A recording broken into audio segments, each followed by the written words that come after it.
Assalamualaikum and a very good morning everyone. Welcome to Communicate at MCMC and Broadcast Talk Series 1st 2025. I am Atika Nabila binti Muhammad Saleh from Research, Enterprise and Scholarship Department will be MC for today's webinar. Together with me today, our wonderful sign language interpreter, Ms. Tai from Malaysian Federation of the Deaf MFT. A big thank you to Ms. Tan and Ms. Go for supporting us throughout today's session. Before we start, I would like to make a few announcements.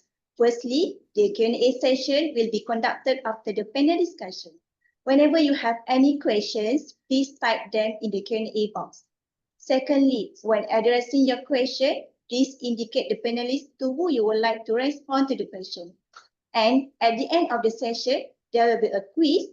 You will have a chance to win an e-wallet transfer of 50 ringgit.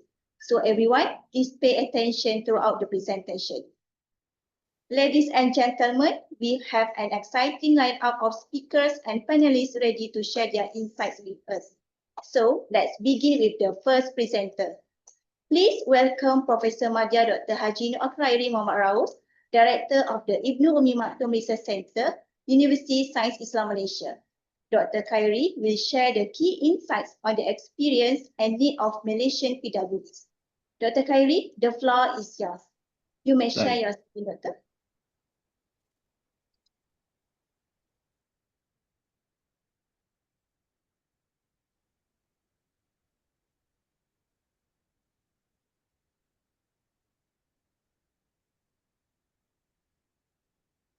Bismillahirrahmanirrahim. Alhamdulillahirabbil alamin wassalatu wassalamu ala rasulil amin sallallahu ala sayyidina Muhammadin wa ala alihi wa sahbihi ajma'in. Qalu subhanaka la ilma lana illa ma 'allamtana innaka antal alimul hakim. Wa ba'd. Assalamualaikum warahmatullahi wabarakatuh and very good morning to all. Thank you, terima kasih kepada kita punya juru acara majlis. InsyaAllah pada pagi ini kita akan share sedikit berkaitan dengan insight which is into the experience and needs of nation PWDs, person with disabilities. Tuan-tuan dan puan yang dirahmati Allah Subhanahu wa taala. Kalau kita bincang tentang person with disabilities ni, perkara nombor satu yang perlu kita ambil perhatian adalah berkaitan dengan our beloved person with a special need ataupun with disability ni, they are a part of our community. Mereka ni adalah sebahagian daripada kita.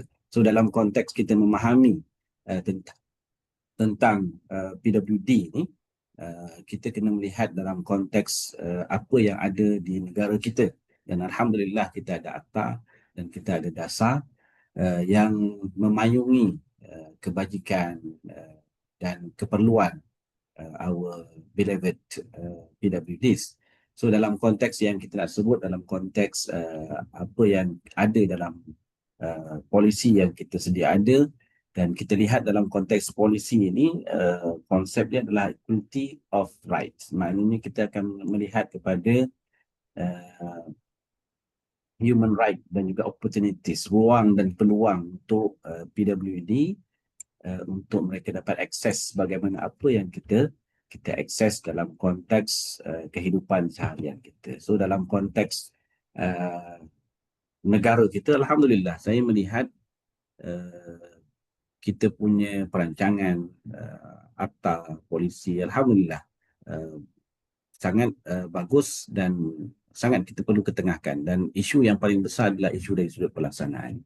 So dalam konteks kita lihat sahaja dalam konteks dia punya objektif, so kita lihat dalam konteks to provide recognition and acceptance, maknanya masyarakat perlu iktiraf kewujudan komuniti OKU ini. Dan kedua ni juga kita lihat enjoy the rights, opportunity, ya, dan maknanya mereka ini dapat hak dan dapat ruang dan peluang sebagaimana apa yang kita dapat, which is kalau kita dapat dalam konteks pendidikan, maka pendidikan jugalah yang perlu ada pada komuniti ini. Begitu juga dalam konteks apa yang kita sebut dalam konteks informasi, ya, tentang hal ehwal berkaitan dengan kenegaraan dan sebagainya, maka mereka ini perlu juga mendapat rights untuk mendapat akses terhadap apa yang kita dapat. Dan yang ketiganya kita tentu eliminate discrimination. Ini di antara perkara-perkara yang kadang-kadang kita terlepas pandang untuk sama-sama kita bekerjasama dalam konteks untuk melihat OKU ini dapat juga mendapat akses sebagaimana apa yang kita dapat. Dan yang keempat, kita lihat to educate and raise public awareness. Ini paling penting dalam konteks apa yang kita sebut. Kadang-kadang OKU ini kita tak sedar kewujudan mereka sebab kita tak aware. Program-program yang melibatkan OKU ini kadang-kadang hanya melibatkan komuniti OKU sahaja dan tidak melibatkan apa yang kita sebut agensi-agensi yang ada dalam kerajaan kita dan begitu juga dalam konteks pelbagai. Dan kalau kita lihat dalam konteks strategi yang kita ada, ini di antara benda-benda yang kita kena aware lah. Dari sudut advokasi, accessibility, social, human housing, the children dengan women dan sebagainya. Dan kita kena lihat dalam konteks agensi-agensi kita kat mana kita boleh menyumbang sama ada dalam konteks accessibility. Kalau kita cerita tentang information, apa yang mereka dapat. Dan sebenarnya melihat kepada teknologi yang sedia ada, kita dapat melihat bahawa sebenarnya teknologi-teknologi ada semua dapat diakses, boleh diakses oleh komuniti OKU ni, tapi cumanya kita kena aware dari sudut kelainan. Maknanya mereka ini boleh akses tetapi dengan cara yang berlainan. So disebabkan itu kita kena melihat dari sudut potensi yang ada komuniti OKU ni. Contohnya kalau kita kata OKU pendengaran, so akses mereka banyak kepada bantuan-bantuan dari sudut jurubahasa isyarat Malaysia itu sendiri. Dan kita kena lihat juga dalam konteks apa yang kita sebut tentang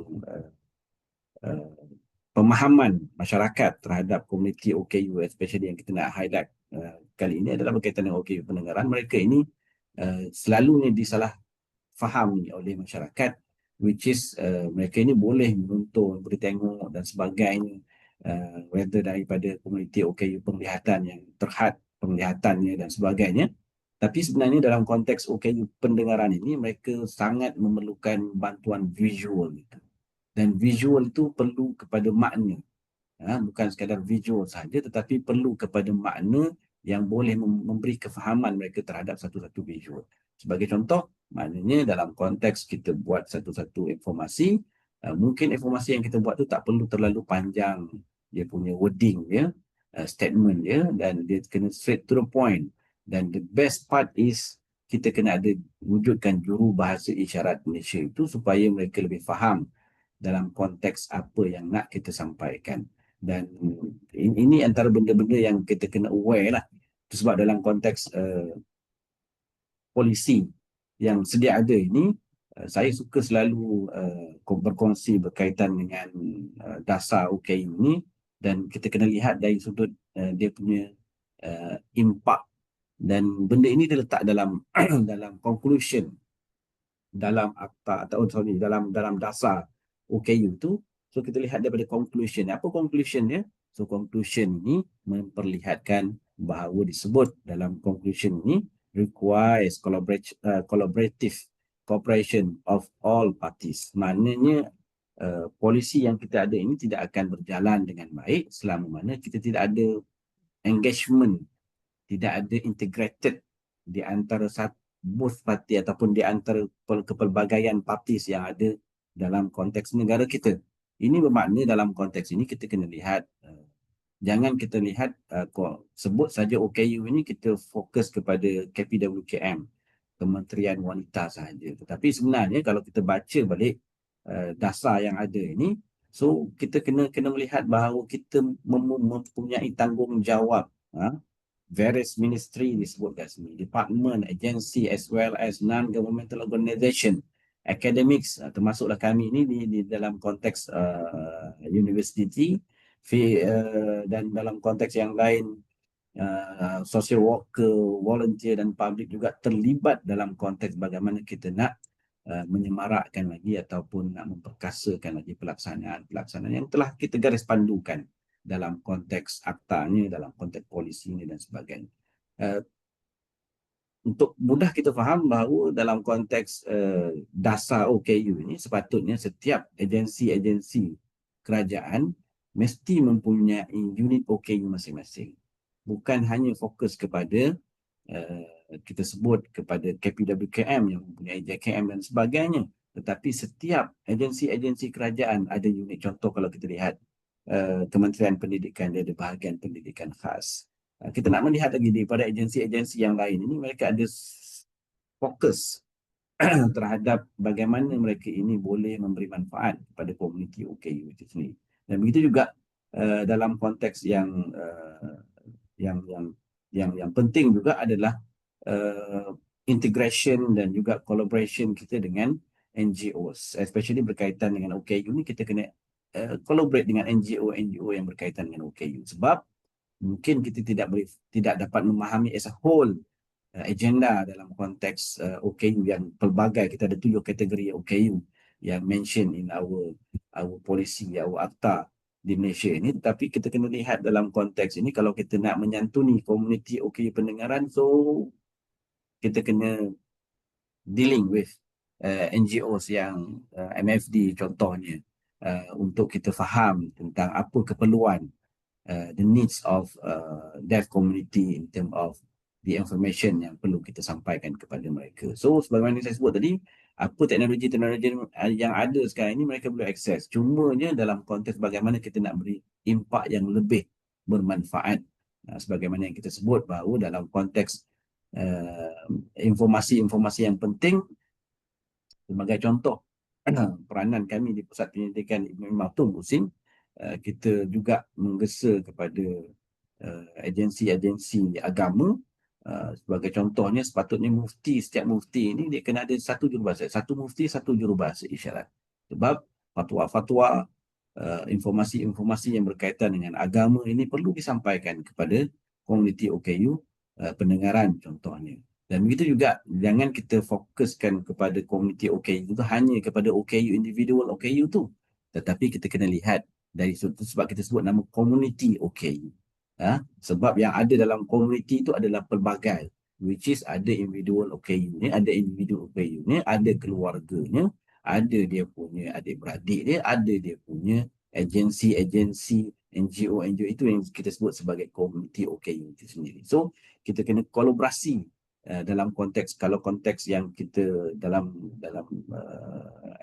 apa peranan kami di Pusat Pendidikan Ibn Maktum ini, kita nak bagi ruang dan peluang komuniti OKU ini dapat pendidikan agama, akses agama sebagaimana apa yang kita perlukan. Baik. So basically kalau kita lihat dalam UN Convention dalam of the right of PWDs ini sangat penting kita faham dan kita maknai, which is sebenarnya isu OKU ini bukanlah driven from the flaws of the individual, bukan disebabkan kecacatan mereka, tetapi yang sebenarnya punca kepada mereka lebih tidak dapat akses ni adalah disebabkan our perception, community's attitude. Kita rasa tak apa kot, tak payah pun nak ajar dia agama, tak payah kot dia nak ni, dia community minority. Ini persepsi yang perlu kita benteras untuk kita merlebar luaskan peranan kita di pelbagai sudut. Dan yang keduanya adalah berkaitan dengan environment.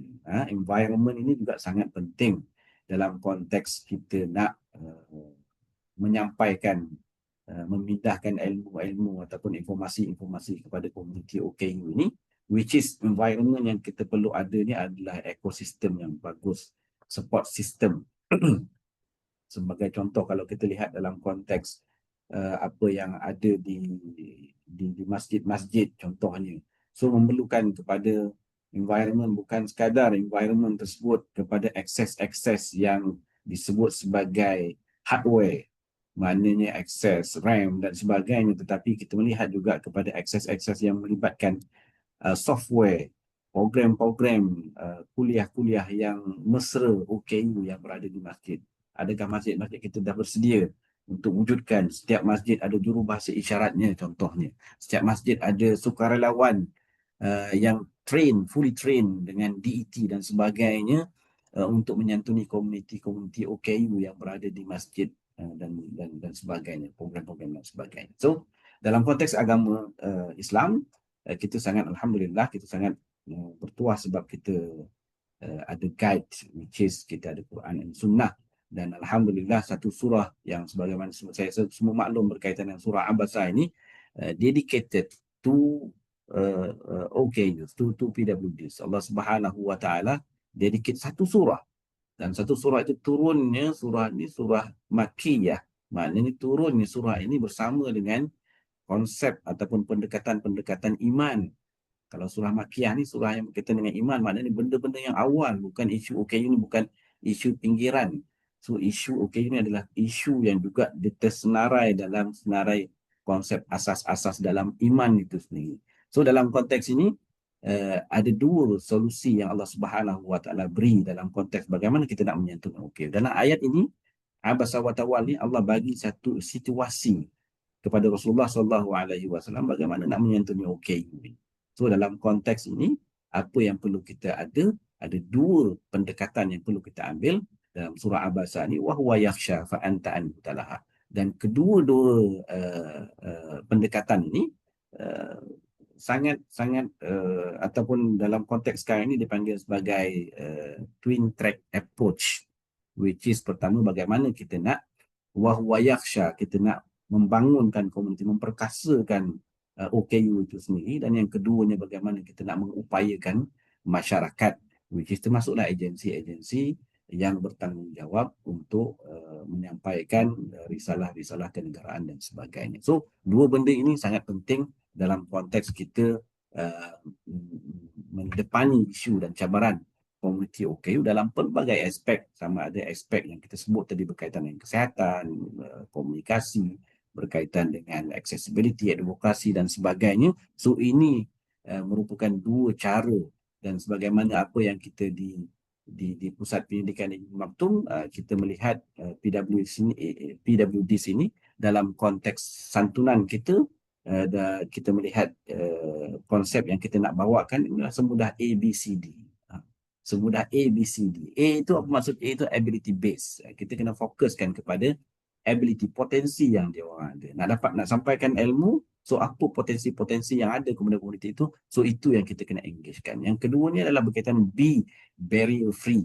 Maknanya kita kena lihat dalam konteks apa yang ada dalam konteks kita di agensi-agensi masing-masing, kena inklusif, tak boleh pada eksklusif. Dan yang ketiganya adalah berkaitan dengan C, community base. So maknanya community base ini masyarakat juga perlu berperanan untuk mendepani isu dan cabaran komuniti OKU ini. Bukan sekadar kita nak mengharapkan kepada kerajaan dan sebagainya, tetapi dalam konteks ini, sebagaimana contoh kalau kita lihat pusat pemulihan dalam komuniti PPDK yang ada di sekitar lebih kurang dalam 700 PPD case yang ada di negara kita ini, dan mereka ini adalah based on, kita sebut sebagai community based social model, yang mereka komuniti-komuniti itu yang berperanan untuk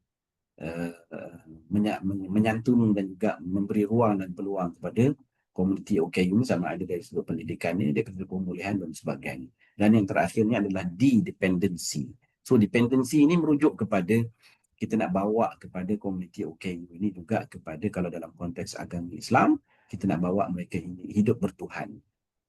Hidup bertuhan. Kita tak nak mereka ini, saya OKU, so that's fine, tak boleh buat apa-apa dah. So kita kena bawa mereka ini, bawa kepada mereka dalam konteks dia, mereka juga perlu kepada belajar Al-Quran. Mereka juga perlu kepada fardu ain dan sebagainya. So apabila kita melihat dalam konteks ini, yang inilah masyarakat kita perlu aware, yang selalu kita labelkan sebagai OKU yang anak syurga, tetapi kita kena ingat, kalau kita kata kalau kita labelkan mereka ini kepada anak syurga, so kita kena lalui, kena bagi ruang dan peluang kepada mereka ini jalan-jalan ke syurga. So dalam konteks ini kita kena bawa lah jalan-jalan ke syurga, bagi ruang dan peluang kepada mereka. So dalam konteks kita di Pusat Pendidikan Ibn Maktoum ini, so ini di antara lah kita punya misi dan visi. So sebab dalam kita punya kita punya misi juga, dua benda yang kita bawa tadi adalah bagaimana kita nak memperkasakan komuniti OKU dan juga bagaimana kita nak mengupayakan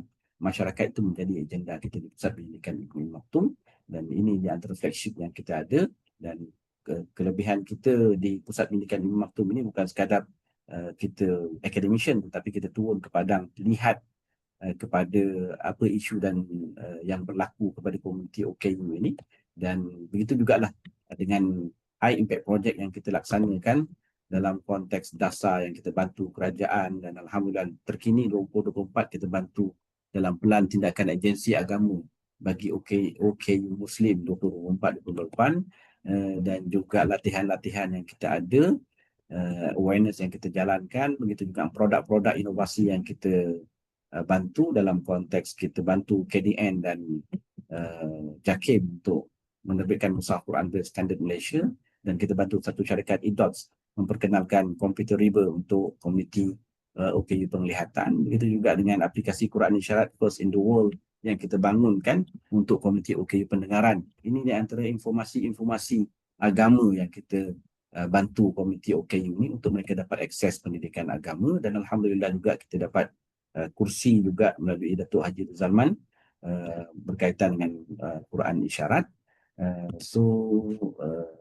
Saya sebelum tu saya teruskan ini dulu. Ini di antara juga kita bantu JAKIM berkaitan dengan aplikasi iSign untuk komuniti OKU pendengaran ini memahami istilah-istilah agama, akidahnya, ibadahnya dan sebagainya. Dan juga kita bantu juga KPT dan KPM berkaitan dengan model pengajaran dan pembelajaran Quran bagi OKU, dan kita juga ada penerbitan.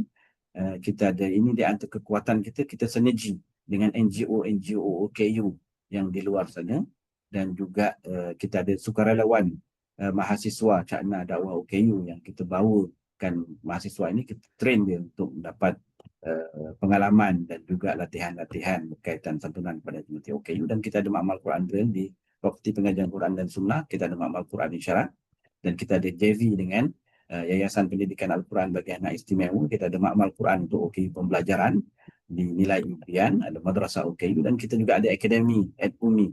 Kita ke arah nak melahirkan akademi Da'i Pekak Jurubahasa Isyarat Dakwah, dan juga akademi OKU Ngaji. Dan kita lihat, kita dah alhamdulillah, kalau tuan-tuan dan puan lihat dalam konteks yang ada di TV Hijrah dan sebagainya, so jurubahasa isyarat ini, jurubahasa isyarat dakwah ataupun kita namakan Da'i Pekak ini adalah alumni Fakulti Pengajian Quran dan Sunnah ataupun USIM itu sendiri. Dan begitu juga akademi OKU Ngaji yang kita wujudkan modul-modul pengajaran dan sebagainya merata di Malaysia, hatta di Singapura dan Brunei juga kita ada. Dan akhirnya tuan-tuan dan puan yang dirahmati Allah Subhanahu Wa Taala, apa fokus utama kita di Pusat Pendidikan Ilmu Maktum ini adalah untuk menjadi pusat latihan dakwah OKU negara, dan kita willing to collaborate dengan apa juga agensi. Dan alhamdulillah kita di USIM bukan sekadar kita ada Pusat Pendidikan Ilmu Maktum, kita banyak lagi fakulti-fakulti yang lain. Contohnya kolaborasi saya dengan Dr. Sharina dengan Fakulti Sains dan Teknologi juga untuk kita bawakan roh kita sebut tentang accessibility ini, supaya pensyarah-pensyarah atau penyelidik-penyelidik lain juga dapat memberi sumbangan kepada komuniti OKU. So saya rasa itu sahaja yang boleh saya sampaikan. Terima kasih banyak-banyak. Assalamualaikum warahmatullahi wabarakatuh.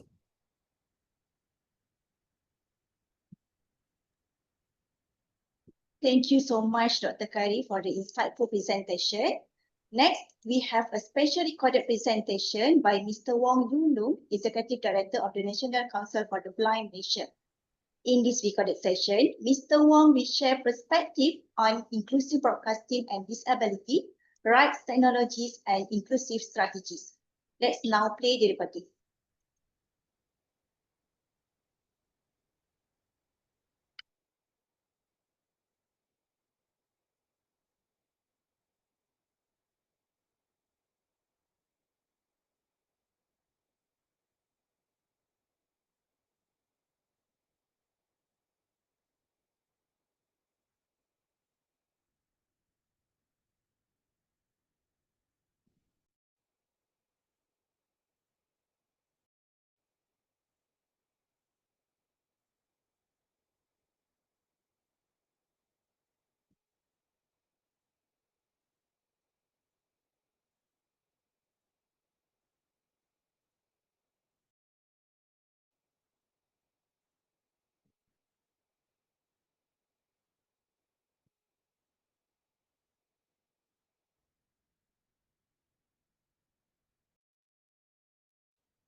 We apologize for the slight delay.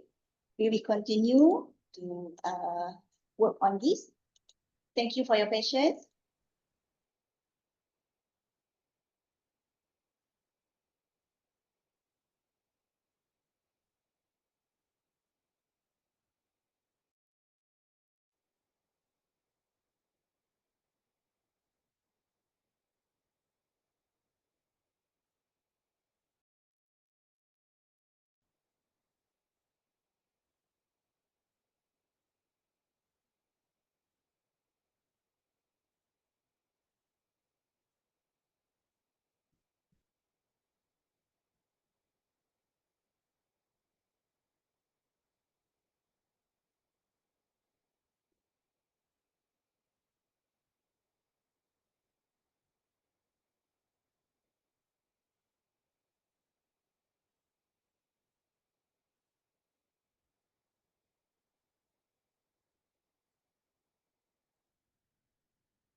To give distinguished guests, ladies and gentlemen, thank you to MCMC for inviting me to give some views on inclusive broadcasting and disability rights, technologies, and inclusive strategies.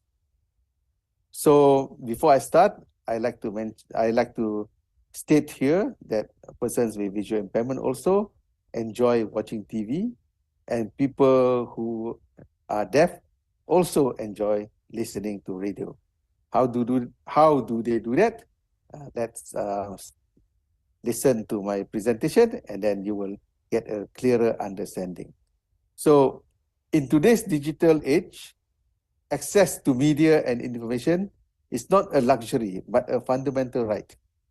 For persons with disabilities, inclusive broadcasting ensures participation in cultural, social, and civil life on an equal basis with others.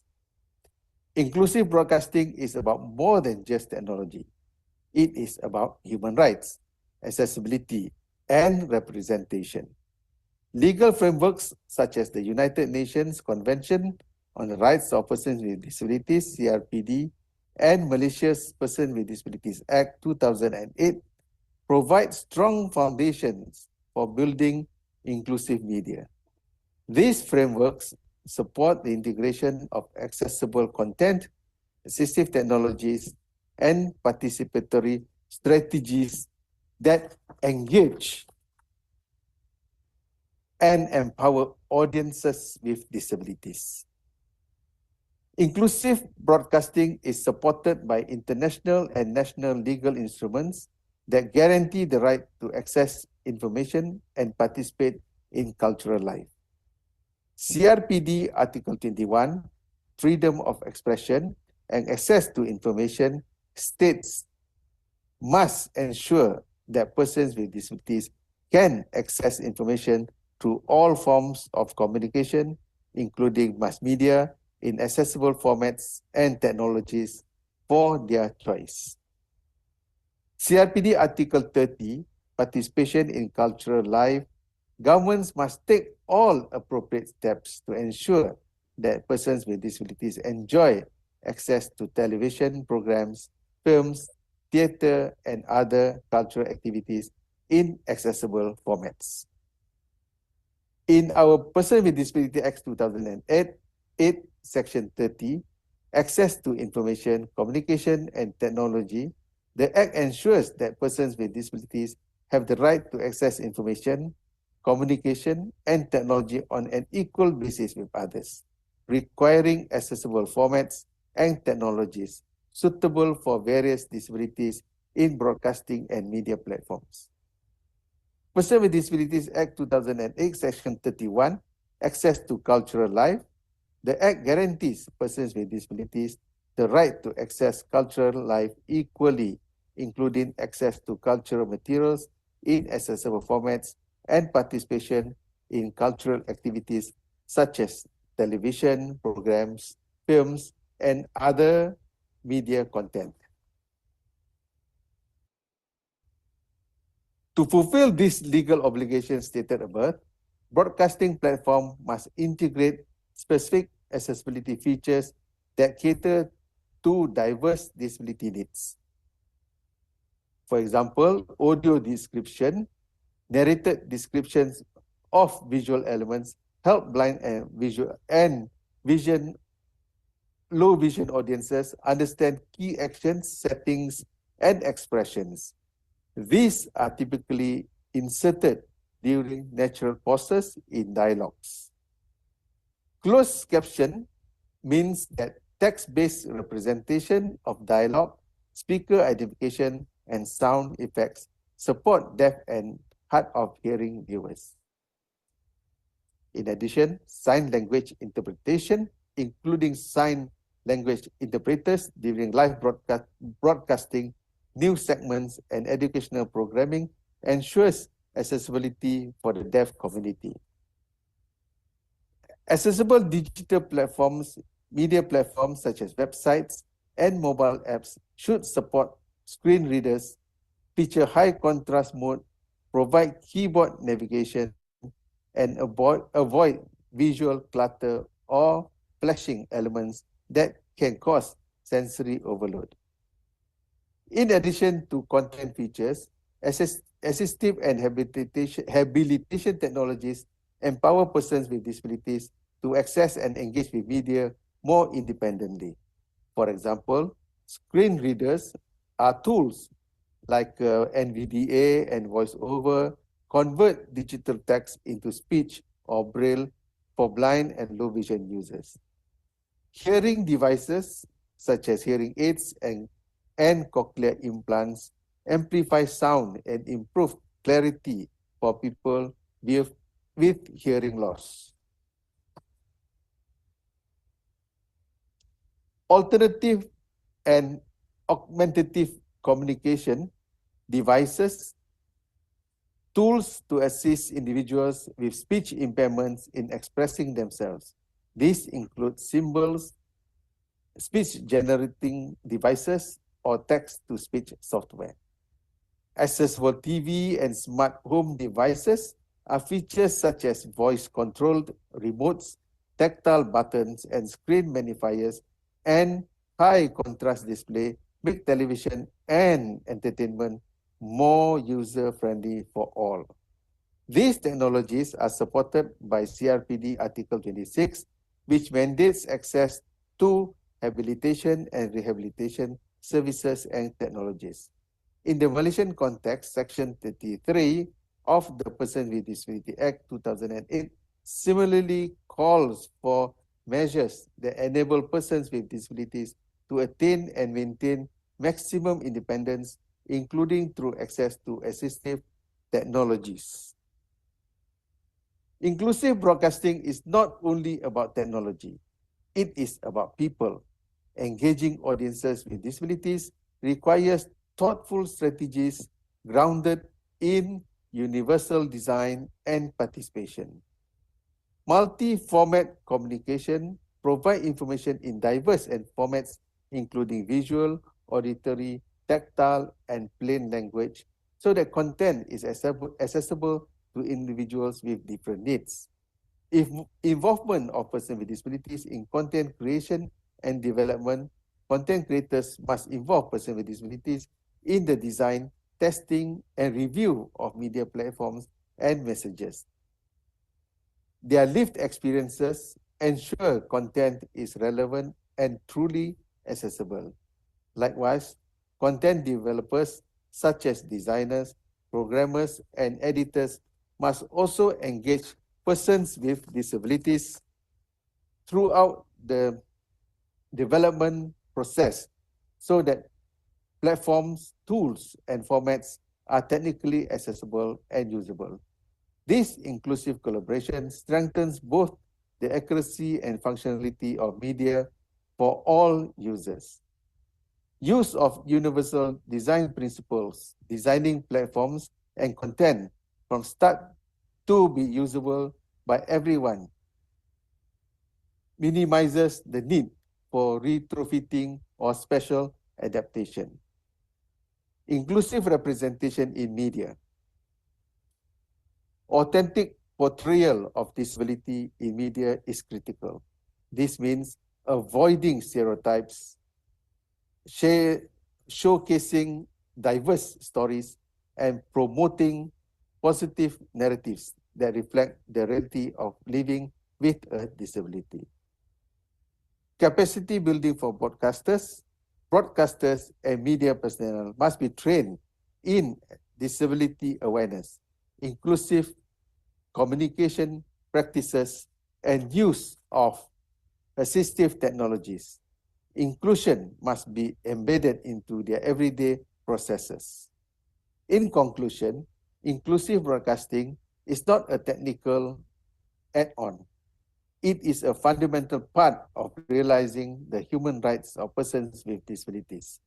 Supported by international treaties and national law, inclusive broadcasting requires investment in accessible technologies, collaboration with the disability community, and a shift in mindset across the media industry. By embedding accessibility into every layer of broadcasting, we move toward a more equitable and culturally rich society. This is a society where everyone has a voice and everyone is seen and heard.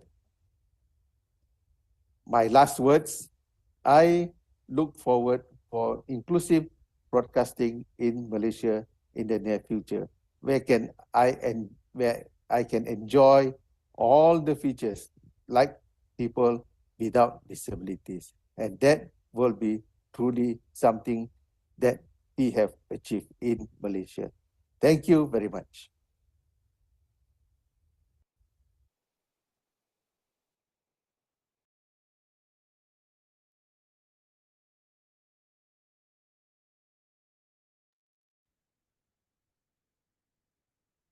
Thank you, Mr. Wong, for the inspiring message.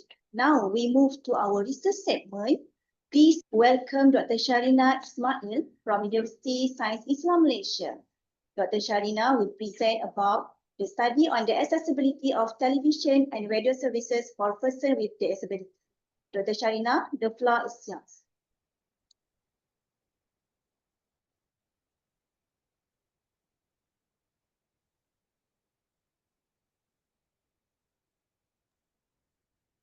Puan Atika, can you hear me? Yes, doctor, we can hear you. Okay, sure. Just give me a moment. I will share my slides. Okay. All right.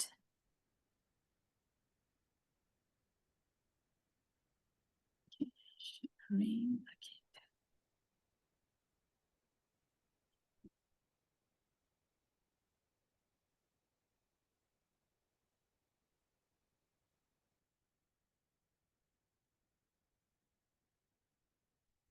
All right, Puan Atika, can you see my slide? Yes, doctor. Okay, all right. Okay, so I will start. Okay, Assalamualaikum and a very good morning, everyone. Okay, thank you, Puan Atika, for introducing me in. Okay, I'm honored to be here today with all of you to present our research findings, okay, for the study entitled Study on the Accessibility of Television and Radio Services for Persons with Disabilities, okay. So this talk is under Communicate at MCMC and Broadcast Talk Series 1 of 2025. Okay, so this research was led by myself, Dr. Shahrina Ismail, along with a dedicated team of co-researchers, including Professor Madya Dr. Azira Khalil, Dr. Aminatul Saadiah Abdul Jamil, Professor Madya Dr. Nur Najihan Jaafar, and also Professor Madya Dr. Nur Akyairi Muhammad Raus. Okay, all right. So in terms of the outline for my presentation for today, it revolves around these four main topics here. Okay, so the first one is to look in the benchmark, existing benchmark in terms of television and radio services, technologies, policies, and regulations related to accessibility for PWDs in Malaysia and selected countries. The second one, we will look into what are the challenges and barriers faced by PWDs in accessing broadcast services. Okay, the third one would be potential current and emerging technologies to improve PWD accessibility to broadcast services. And then we will also look into the evaluation of existing policies and regulatory frameworks and gap areas for improvement. All right. So let's look into the first one here.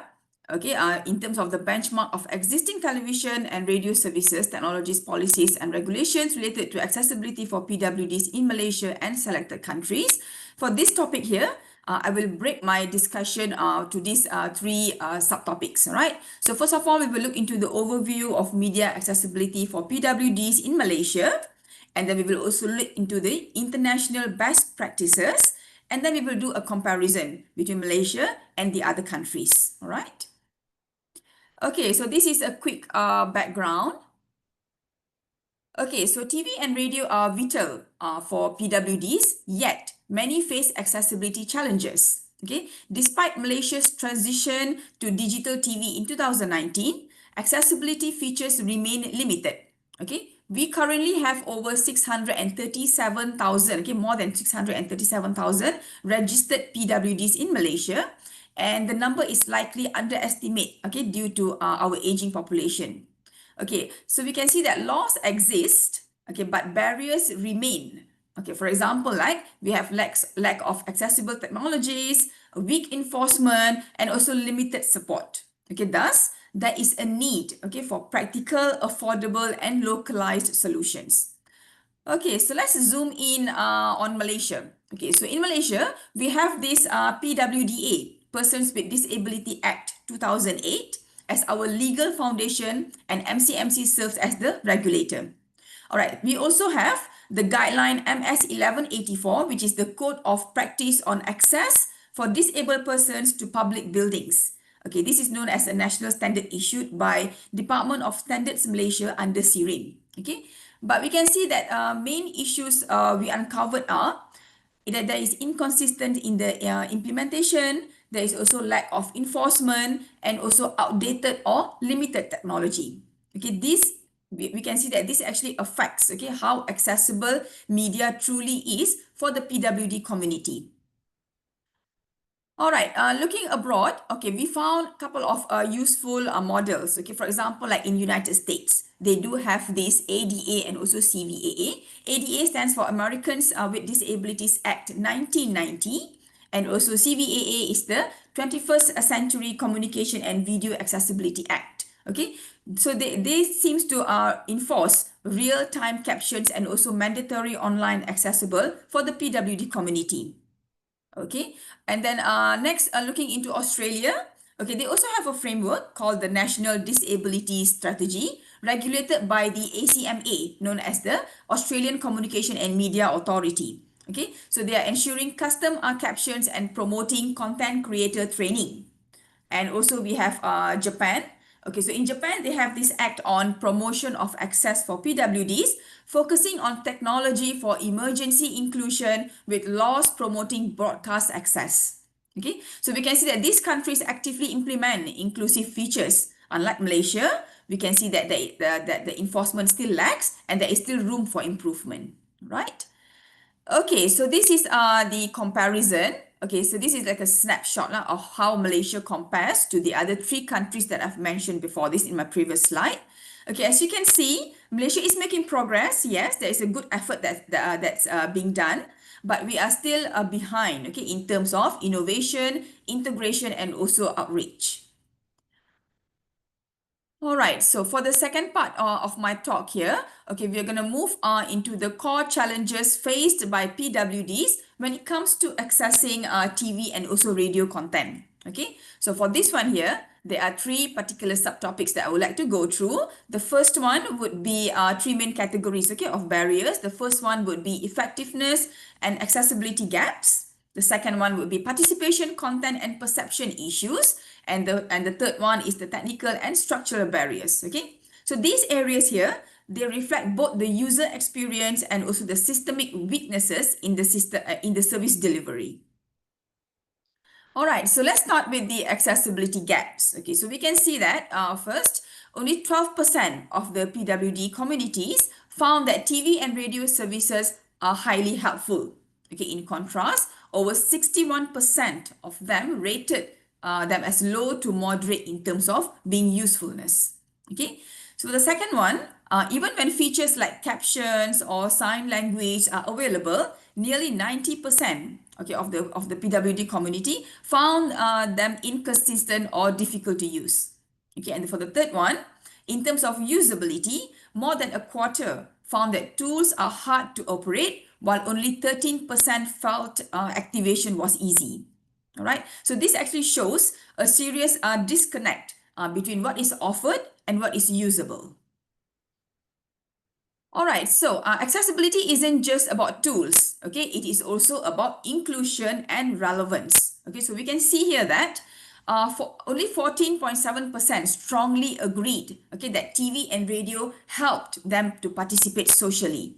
And we can also see that 26.6% agreed, meaning a total of 26.6% agreed on this, which means that 14.7% and then we plus with 26.6%, there is still a large group that feel excluded. Okay, so only 12.5% said that content meet their needs. Okay, and many express dissatisfaction with entertainment and advertisement. Okay, so if you look into the perceived accessibility in media, it is also limited. Okay, so we can see that TV scored a 68% neutral score, while radio was only slightly better. Okay, so what this suggests? This suggests that the content itself isn't engaging or inclusive for many PWDs. All right, so moving towards these technical and structural barriers. Okay, technological limitations also play a big role. Okay, after Malaysia's digital switch, we can see that only 14.7% felt that accessibility improved. Okay, most gave it an average score. Okay, also that features like subtitles, brightness, the volume control are not intuitive enough, in which 13.6% found that these settings are easy to adjust. Okay, this is a very low number. Okay, only 13.6%. Okay, in terms of news and advertisements, they were also rated as least accessible. So we can see that only 9.8% said that news were fully accessible, and just 10.9% of the community found that ads are inclusive. Okay, so we clearly see that the digital transformation has yet to benefit the PWDs in a meaningful way. Okay, so in terms of the key points, okay, of the gaps and challenges, so we can see that we have challenges in terms of policy and regulation gaps, we have technology barriers, and also we have attitude and awareness. Okay, so in terms of policy and regulation gaps, there is no uniform standards across multiple networks. Okay, and then there is also inconsistent enforcement, implying that most advancements are left to the broadcasters for their efforts. Okay, and there is also no real-time compliance audits. Okay, what does this mean? This means that there is no active or ongoing monitoring system. Okay, in terms of technology barriers, it seems that we are talking about outdated systems and also low audio description capacity. Okay, PWDs often do not know how to activate the assistive features, and also some channels or platforms are completely inaccessible to them. Okay, in terms of attitude and awareness, broadcasters still seems to have a room for improvement to enhance the accessibility. Okay, and also we are looking into the lack of training to create accessible contents, and then there is also limited engagement with the PWD communities. Okay, what does this imply? This indicates that the issues is just not in terms of technical issues, but it is also in terms of institutional and also cultural issues. Okay. All right, moving forward, okay, we're going to explore the potential of current and emerging technologies in improving accessibility for the PWDs in broadcasting. Okay, so this particular section here, will touch on the challenges the broadcasters face in providing accessible media. And we are also looking into the actual state of accessibility in TV and radio services, and how effective is current accessibility features. Okay, so in terms of the challenges versus the opportunities, okay, let's break this down, okay? So the current challenges here includes inaccessible interfaces with complex menus and no screen reader support, okay? And then we are also looking into inconsistent accessibility features. For example, like captions and sign language are either unreliable or missing. Okay, there is also poor radio accessibility, especially due to lack of simplified or descriptive language. Okay, and then we are also looking into untrained staff and weak customer support system that cannot guide users effectively. Okay, but however, I would like to emphasize that there is hope. Okay, there is hope in terms of the emerging solutions that we have. Okay, for example, the emerging solutions, some of the emerging solutions include AI-powered closed captioning for accurate real-time subtitles. And we are also looking into text-to-speech and also voice navigation for visually impaired community. And then sign language avatars for live translation. And then we also have simplified streaming interfaces with toggles and descriptions. And then lastly, we have these awareness campaigns with user guides and tips on how to improve future usage. Okay, so these innovations here, they can revolutionize access if they are being adopted widely and consistently. Okay, so why hasn't accessibility taken off yet? Okay, this is because broadcasters, they also face a range of internal barriers. Okay, so these are some of the examples of barriers that they face. The first one would be in terms of human resource gaps. Okay, there is a shortage of trained sign language interpreters, especially in Jawi and Arabic. Okay, we are also looking at budget constraint in which accessibility production is expensive. Okay, and there is limited sponsorship or fundings. All right, and then there is also technical challenges. Okay, many broadcasters still rely on outdated software or cannot deliver real-time captioning. And then we also have low awareness in which accessibility is often not prioritized or embedded in content planning. And then we also have platform limitations. For example, okay, like radio excludes the deaf community due to lack of visuals.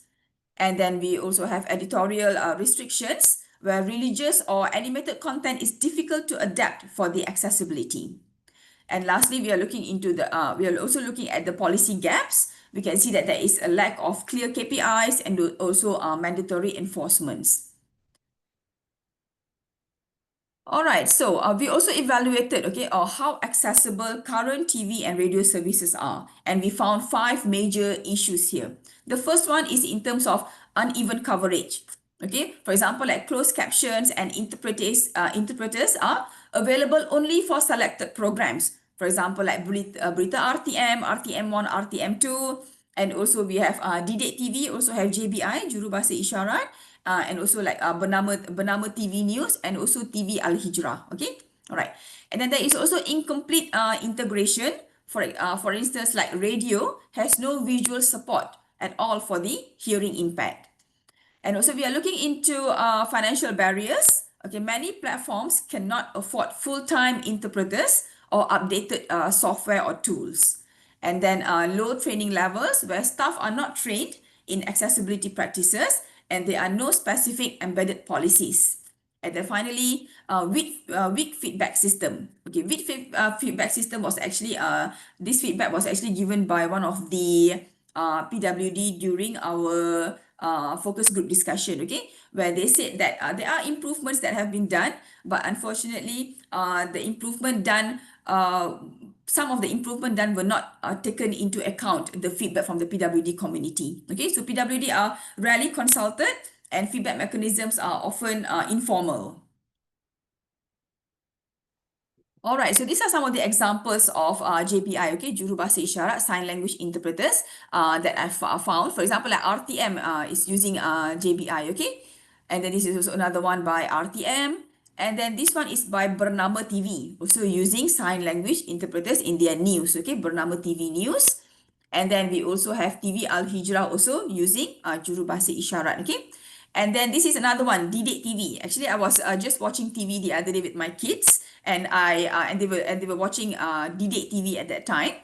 And I was passing by the TV and I suddenly stopped because I saw like, oh, there is like a sign language interpreter at the bottom, okay, at the bottom corner. And I explained to my kids what's the purpose of us having a sign language interpreter at that time is because we want to include the PWD communities as well so that they can also get education from the television. All right.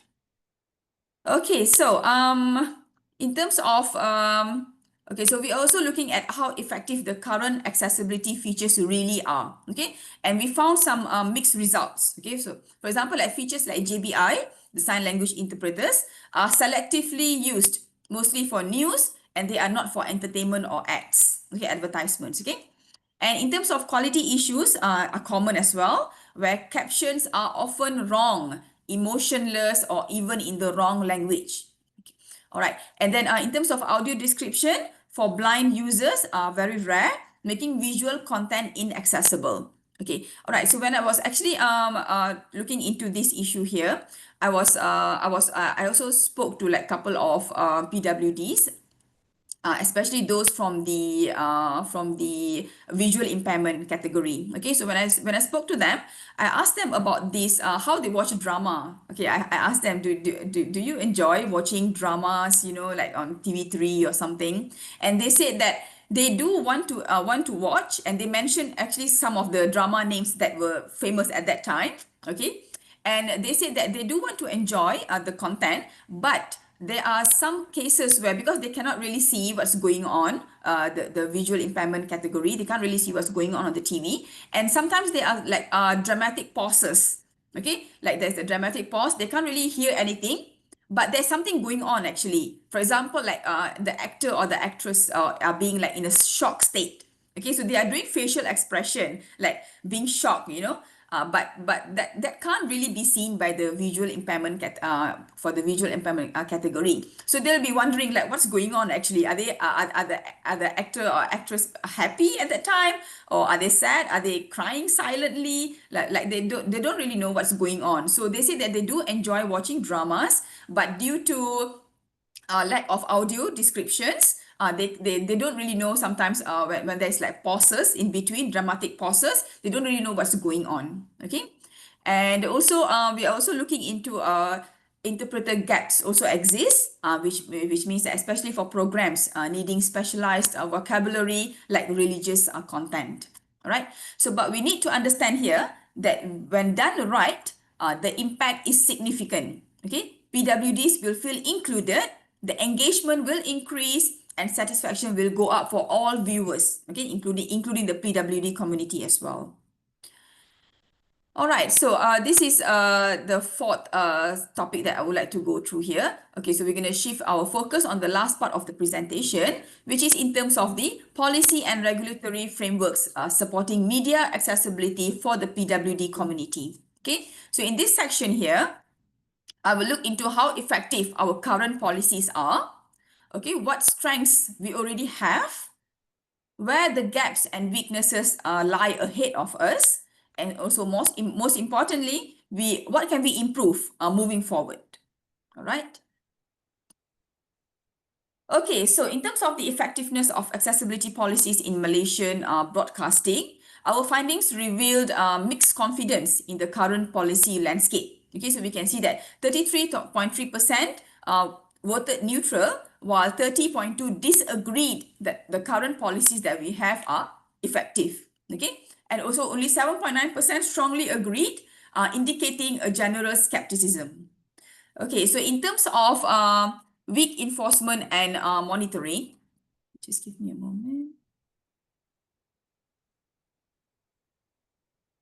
Sorry. Okay, so in terms of weak enforcement and monitoring, we can see that only 10.6% believe that enforcement is strong, while 28.1% disagree that compliance is well monitored. Okay, so this indicates that oversight mechanisms are seen as insufficient. Okay, so when we are looking into policy gaps and incomplete coverage, 28.6% says that policies do not meet their real accessibility needs, while 28.6% also believes that there are policy gaps preventing full media access. Okay, and then 30.7% voted that they want improvement because policies lack digital accessibility scope. All right, so if looking at the limited government broadcaster collaboration, 25.9% disagreed that collaboration is effective, and only 9% strongly agreed that cooperation is adequate at the moment. Okay, this signals a need for structured and also cross-agency action. All right, and then we also have this lack of broadcasters' incentives and prioritization, where 30.2% voted neutral, while 24.9% disagreed that broadcasters are incentivized. Okay, and then accessibility is not seen as a core production priority. All right, so in terms of awareness efforts are not strong enough, we can see that 31.2% disagreed that government effectively raises awareness, where awareness campaigns are seen as lacking reach or impact towards the PWD community. All right, and then finally, stakeholders engagement offers a way forward, where 30.2% agreed, while 20.1% strongly agreed on the value of PWD input. Means that we need to include the PWD communities as well when we want to create a policy or we want to make some improvements. Okay, and then engagement with PWDs and advocacy groups are seen essential to reform.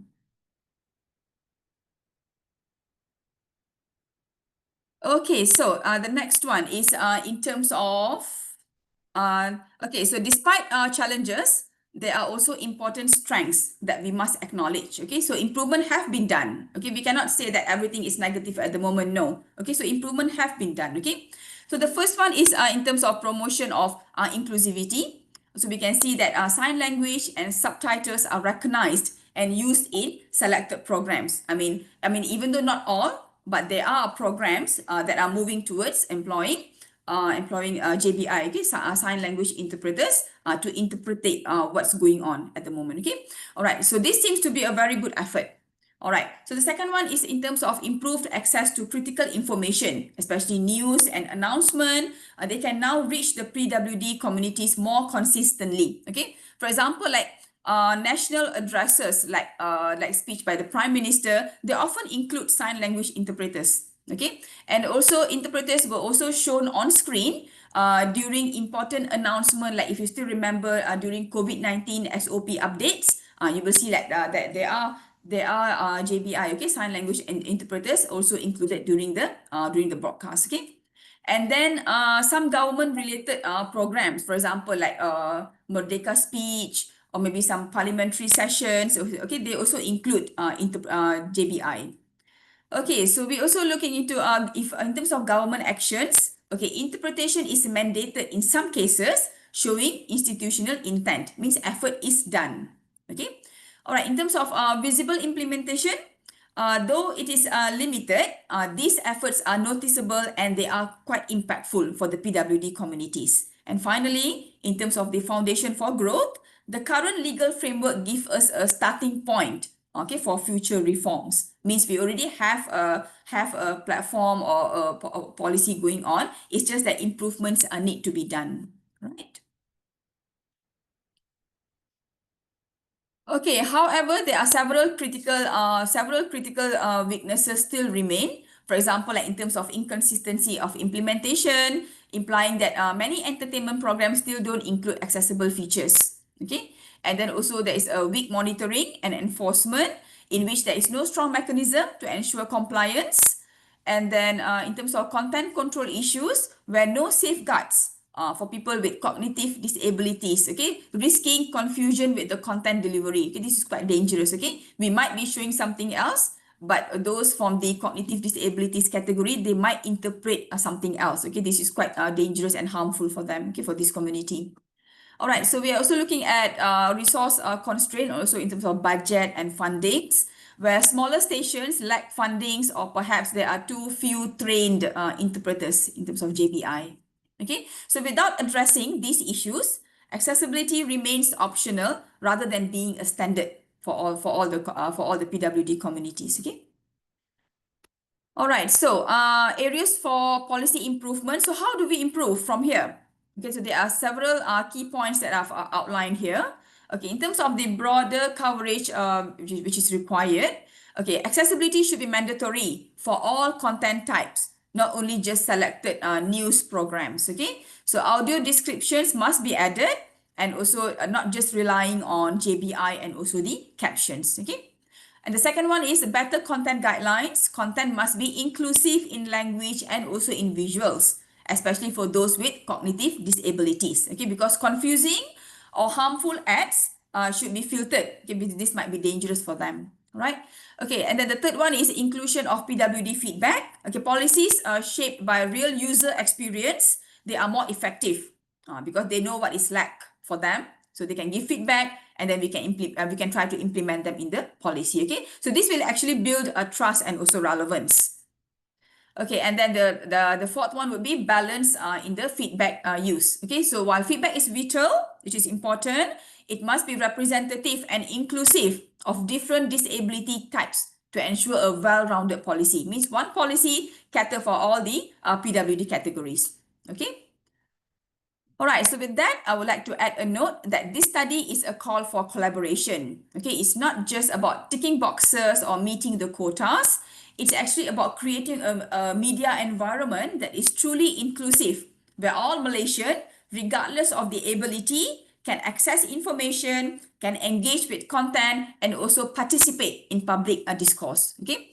All right, so if you have any questions, feedback, or you would like to collaborate further, feel free to reach me out via my email address. Okay, so I would like to thank everyone again for your time, attention, and commitment to building a more inclusive media landscape for everyone. Thank you so much. Thank you so much, Dr. Sharina, for the detailed and informative presentation. Now we move on to our panel discussion titled Inclusive Broadcasting, Habilitation Technologies and Strategies for Audiences with Disabilities. Now, I would like to invite Encik Mohamed Redzwan Yahya, a specialist from the Broadcasting Development Department MCMC. Encik Redzwan will moderate this panel discussion with 4 panelists. Encik Redzwan, the session is yours. Assalamualaikum warahmatullahi wabarakatuh. Salam sejahtera and a very good morning to everyone. I would like to extend a warm welcome to all of you for attending this webinar, which is co-organized by the Research Enterprise and Scholarship Department and the Broadcasting Development Department of MCMC.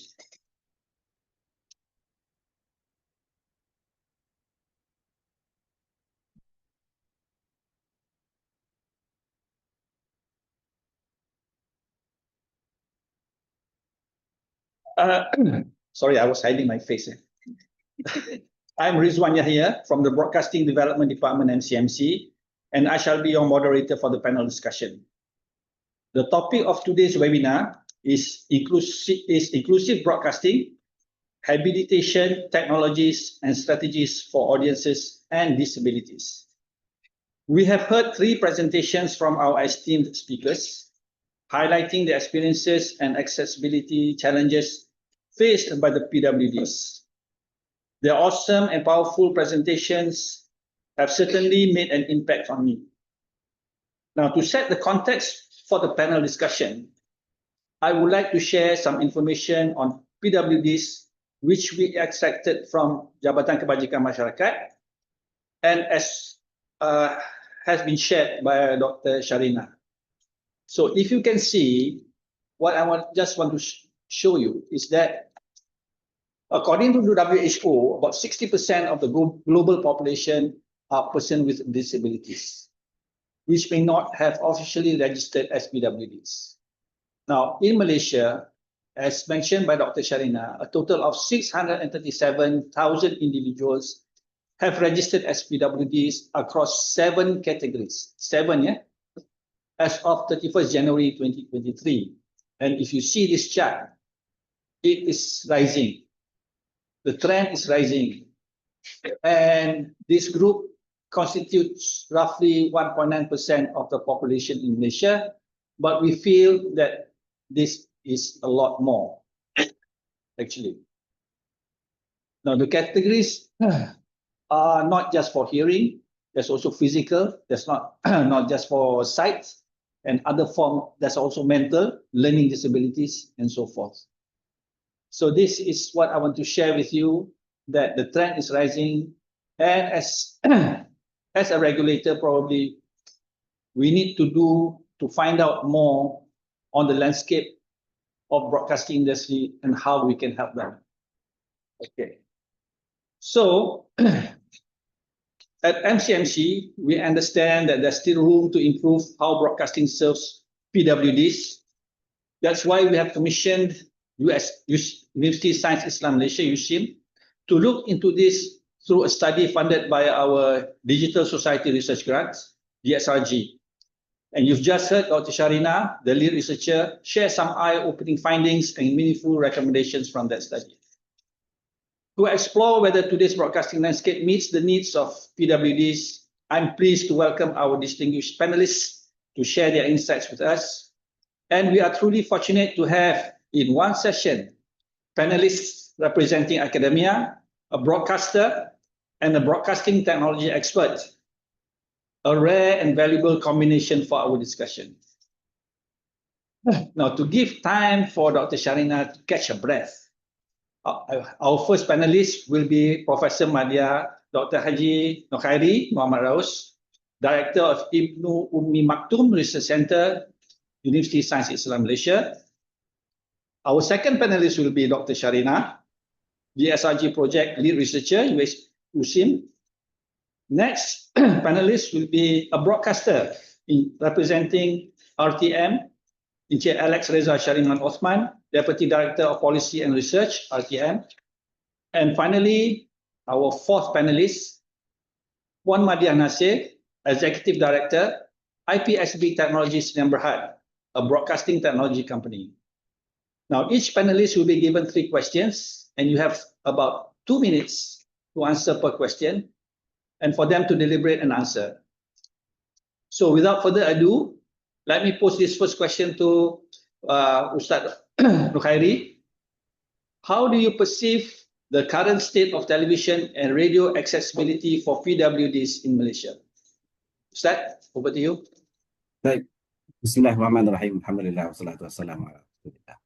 Assalamualaikum warahmatullahi wabarakatuh dan selamat pagi. To our panelists, alhamdulillah. Kalau kita sebut tentang PWDs ni, actually sebenarnya sebagaimana kita sebut tadi awal tadi yang saya sebut awal tadi, mereka sebenarnya memerlukan support system yang inklusif, which is dalam konteks ini peranan di antara semua pihak, pelbagai pihak perlu diperkasa dan diupayakan supaya informasi-informasi yang kita nak sampaikan kepada PWDs, insya-Allah dia akan dapat setidak-tidaknya mereka akan dapat informasi yang betul dan juga manfaat untuk kehidupan mereka. So dalam konteks kita lihat di Malaysia broadcasting yang ada sekarang ni, alhamdulillah, basically they're growing kepada inclusivity, dan kita lihat banyaklah institusi-institusi broadcasting yang mula ke arah melihat balik semula tentang konten-konten mereka untuk mereka sampaikan kepada komuniti-komuniti OKU ini. Dan basically apa yang nak saya sampaikan based on our roles and our experience di Pusat Pendidikan Ibnu Maktoum Research Center di USIM, kita banyak engage dengan komuniti OKU ini, dan ini merupakan salah satu cara model yang perlu kita ketengahkan, which is yang telah dilaksanakan oleh Rasulullah SAW, di mana Nabi SAW apabila dalam konteks tadi kita sebut tentang penurunan surah Abasa, Nabi ditegur oleh Allah Subhanahu Wa Taala, maka dalam konteks ini dalam satu riwayat yang lain disebut bahawa apabila Rasulullah SAW berjumpa dengan Abdullah ibnu Maktoum, which is a blind person, dia adalah sahabat Nabi yang cacat penglihatan, maka apabila Rasulullah SAW dalam majlis ilmu ketika itu jumpa dengan Abdullah bin Maktoum, maka apa Rasulullah buat? Ada 2 perkara yang Rasulullah buat. Pertamanya, Rasulullah SAW panggil Abdullah bin Maktoum. panggil OKU ni, OKU penglihatan ni duduk dan bentangkan ridak. Rasul Nabi SAW dia ada ridak, which is selendang. Dan dibentangkan selendangnya, panggil Abu Bakar untuk duduk.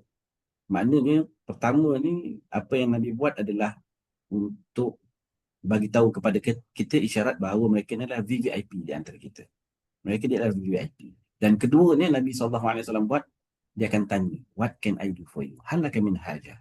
Nabi akan tanya apa hajat tuan. Itu sebab dalam konteks kita dengan komuniti OKU ni, kita kena tanya dia.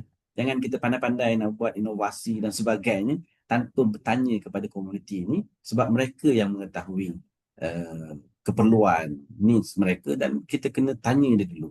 So dalam konteks kita nak buat broadcasting dan sebagainya ni, untuk kita proses pemindahan ilmu ini, so kita kena tahu dunia OKU ini supaya kita boleh melihat apa yang kita ada sebagai pemain ataupun sebagai agensi-agensi yang diamanahkan bertanggungjawab untuk menyampaikan informasi ini, untuk kita melihat keperluan komuniti OKU ini supaya dia sync dengan apa yang diperlukan oleh komuniti OKU ini. Dan saya melihat dalam konteks ini di Malaysia dan sebagaimana saya sebut tadi dah mula ke arah banyak, dan saya rasa dalam konteks broadcasting ini sangat perlu dalam konteks kita create the awareness among our community, supaya komuniti kita ini dia cakna berkaitan dengan komuniti OKU dan dia reflect terhadap peranan sebagaimana saya sebut tadi di awal tadi, bahawa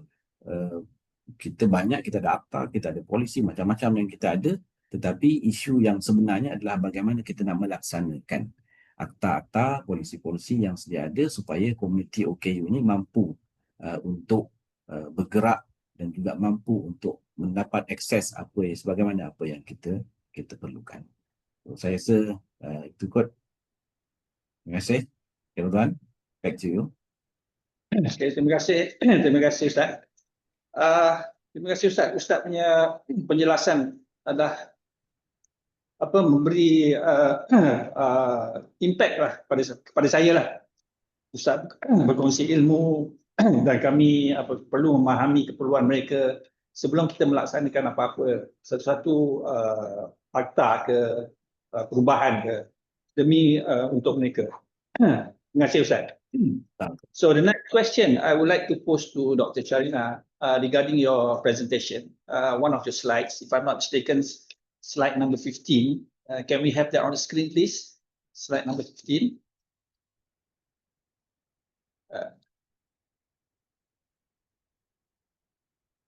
Okay.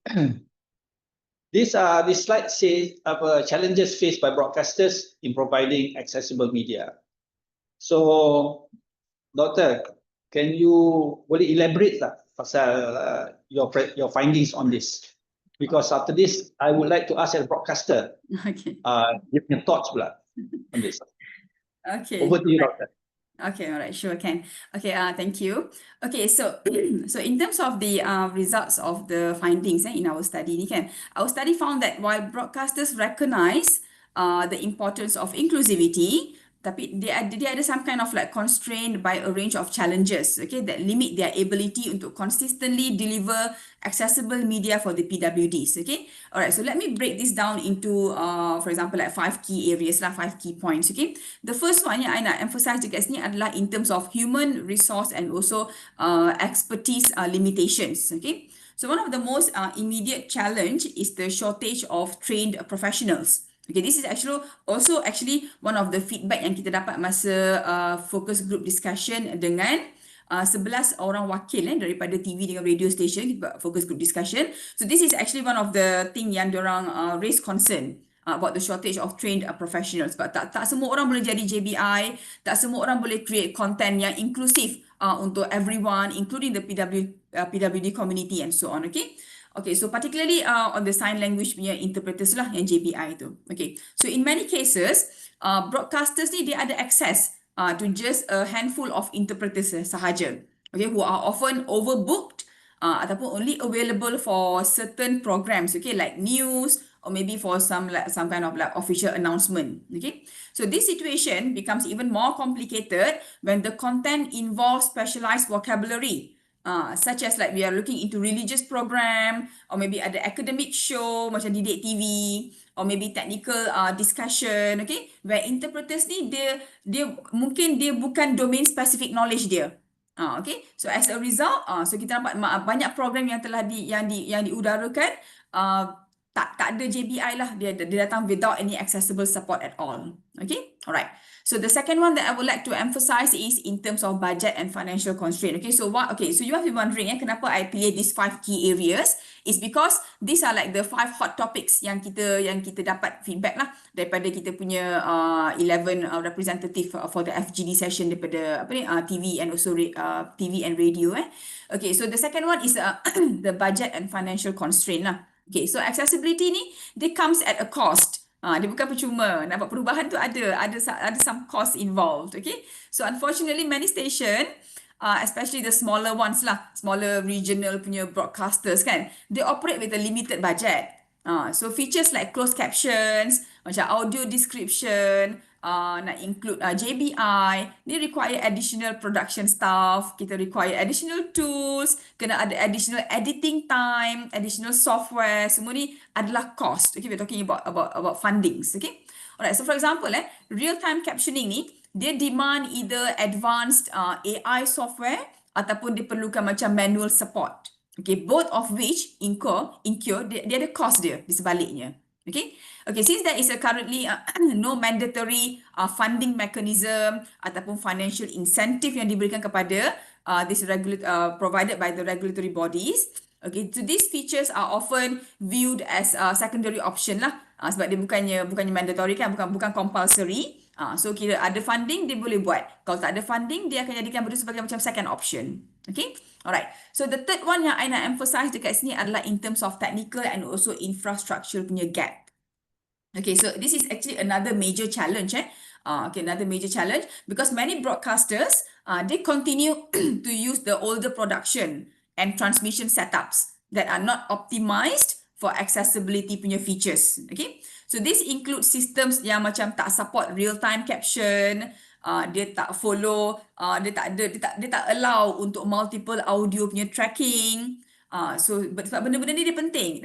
These are the essential for features like audio description for the blind and so on. Okay, alright. So moreover, integration of these features into live programming is even more difficult because kenapa? Sebab dia require advanced automation.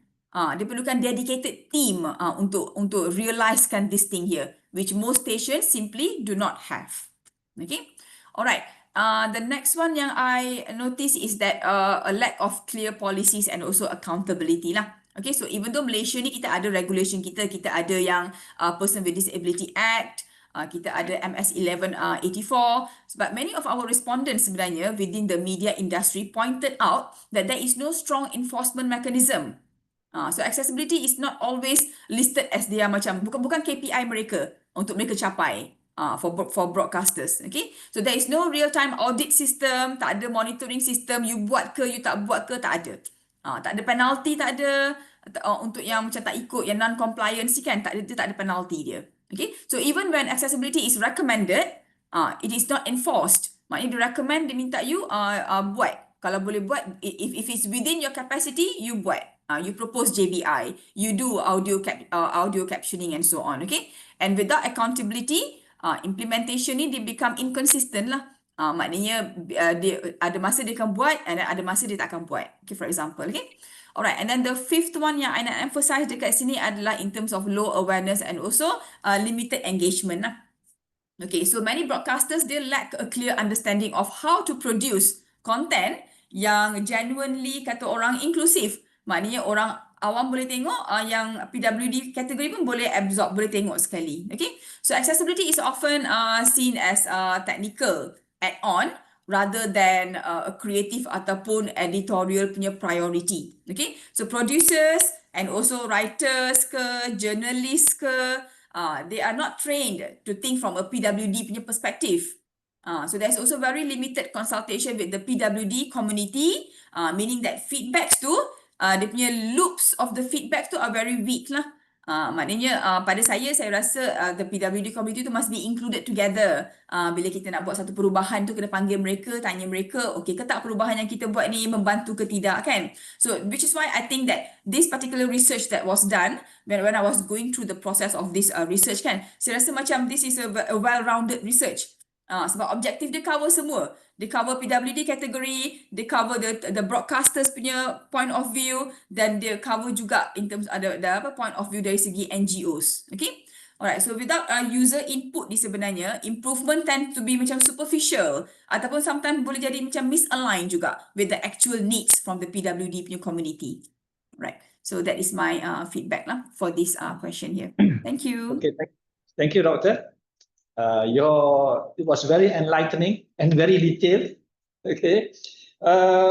Saya juga nak bagi tahu MCMC ada isu garis panduan bagi industri penyiaran swasta, accessibility orang kurang upaya kepada kandungan TV. Tapi masalah dia kita bukan mandate tak. Itu just garis panduan saja. So I would like to call upon a broadcaster, tengok apa pendapat dia from RTM, who has got the equipment paling canggih among all the free-to-air broadcasters, who has done a lot for the PWDs. Saya nak minta pendapat dia on your thoughts on the slide number 15 yang tadi. So can I pass the mic to you, Encik Alex? Okay, thank you, Mr. Redzwan.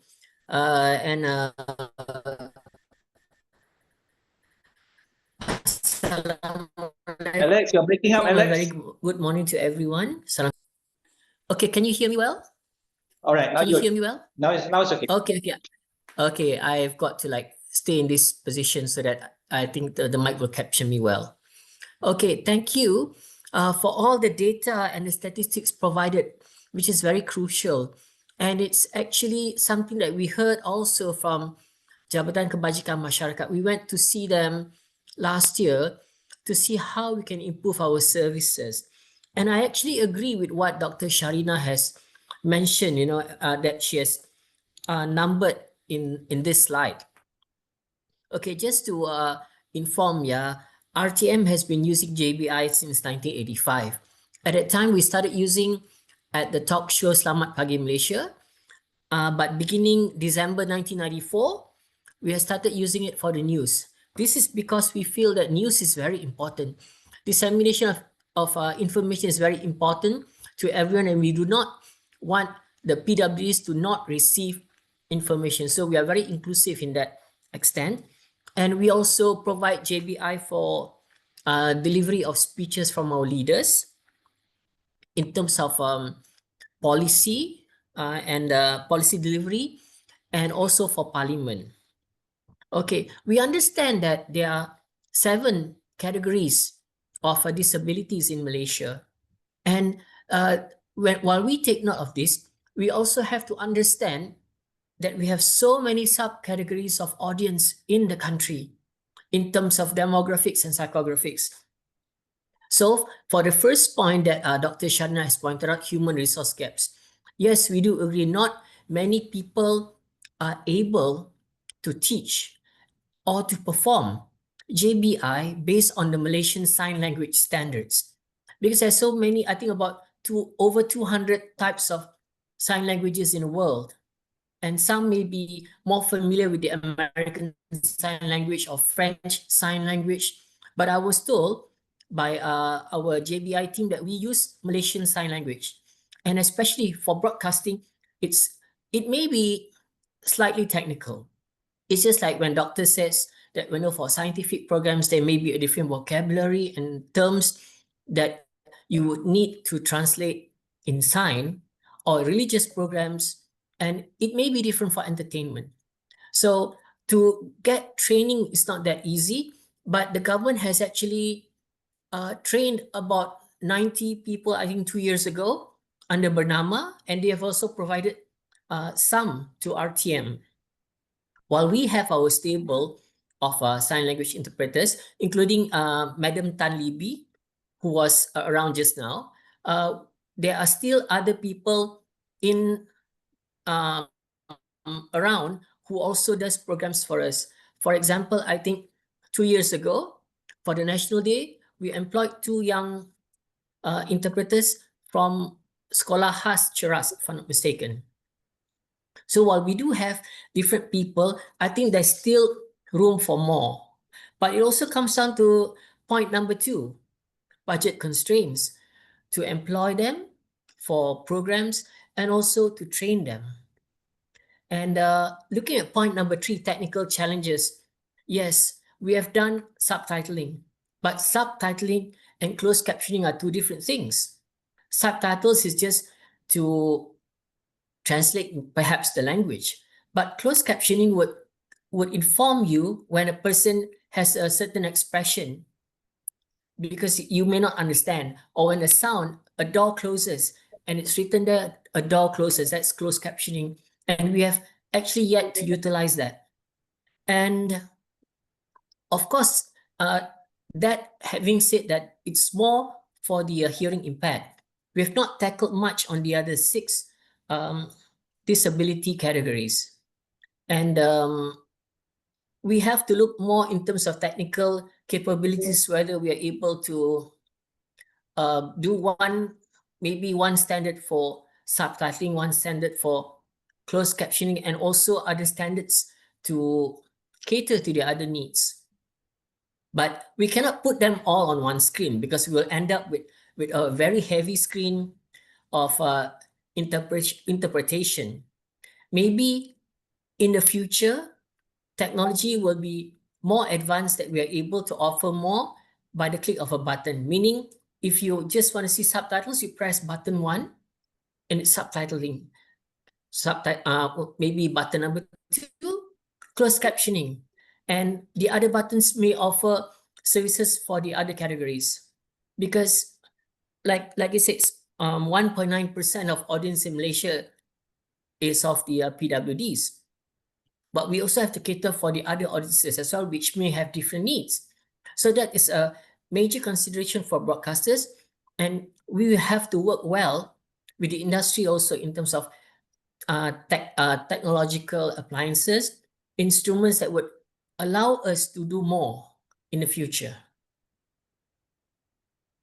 I think that's all I can say for now. I'll hear for other comments and maybe we can talk more after this. Thank you, Alex. Yes, I tend to agree with you that broadcasters, there's a lot of challenges faced by broadcasters. But somehow, whether we like it or not, we need to do a lot more for this group of people, because they are also need information. They need to have information. And on that score, I would like also to ask Puan Madia, sorry for keeping you waiting, your thoughts on also Dr. Sharina's presentation on slide number 14, slide before this, on the emerging hub, Dr. Sharina's recommendation on emerging solutions and opportunities. As you being the broadcasting technology expert in this group, can you share your thoughts on this? How we can make it better for the PWDs? Absolutely. Yeah. Thank you for having me. Thank you, Mr. Redzwan, for the introduction. I'm honored to be here, first of all, and at IPSB Technology, we're currently focusing on deploying a smart, scalable solution for public broadcaster, for private broadcaster, that enable person with disabilities. And I think this is really close to my heart as well, as I have one of my family member who actually part of the person with disabilities as well. So when we look into technology that's available out there, I think we be able to see where are the gaps in terms of putting together a solution.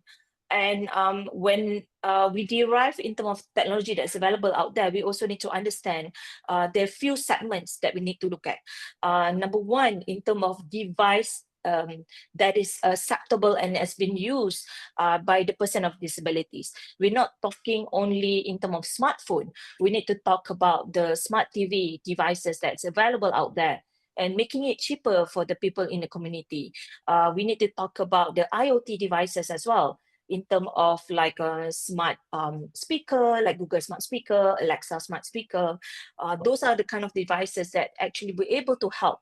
And nowadays we talk about wearables as well, like smart watch, as well as wearable spectacles, right? Apple have come out with one, even Ray-Ban with Facebook came up with one. These are also very interesting for us to explore as technologies and as broadcaster. And in talking about that, not only the wearables, we need to talk about the smart in-car entertainment system as well. So these are variation of devices out there that is available. And as government and as NGOs and as community, we need to look at how we can make it more affordable for person with disabilities to have this in their hand. So that's the first thing in terms of technology.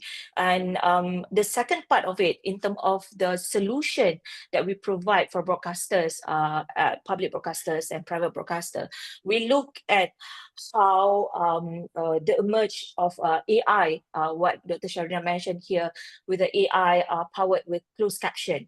Right now, I'm proud to say and announce that we already have that features on RTM Click. So we already have it on TV1 and as well as berita, saluran berita that have automated AI caption with multiple languages. So right now, let's say for example, the news yang dibaca adalah in Malay. So the closed caption can change it automatically with AI, powered by AI, into English, into Mandarin, into Tamil. So this is also to bridge the gap not only on PWD and bridge the gap into our community as a whole. Not only limited to that, we also work in tandem with our local provider, the AI provider, that be able to do language with macam Kedah dialect, Kelantan, even Sabah, Sarawak. So these are the kind of technology that is available out there. But I also agree with what mentioned just now by Dr. Sharina, mentioning about the cost to embark on this initiative is not cheap. Right now with AI, everybody been talking about AI, but it's actually quite expensive. Hence, we also need to understand that in near future, we'll be able to see the cost reduction as a lot of people more adoption on AI. We hope that the cost is going to be much more cheaper to have this. And Mr. Alex just now mentioned about to train GBI team member in terms of kita punya own Malaysia punya sign language is different from any other country in the world. It's true. In terms of kalau kita guna AI modeling from the US, from the UK, it's not going to be relevant for us in Malaysia. So we need to train the LLM, specifically to train LLM untuk learning modeling on how to use sign language dalam sign language in Malaysia. So this is part of the technology that is available out there. It takes time. It's not going to be available immediately, but it takes time to be there. But closed captioning with AI is already there. Tapi untuk LLM tu kita kena buat training modeling. Tapi with all this is actually going to accelerate this process. Kalau kita tengok dari segi design teknologi, the framework for application, the framework to have it available with text to speech, voice recognition is also available out there. Tapi again, sama juga isu dia adalah dialect, isu dia adalah having it relevant to Malaysia market. Itu adalah something yang kita kena close the gap sikit. Kalau English lebih mudah, lebih senang sebab English dah lama quite available out there. So dia punya training modeling tu lebih mudah untuk kita adopt.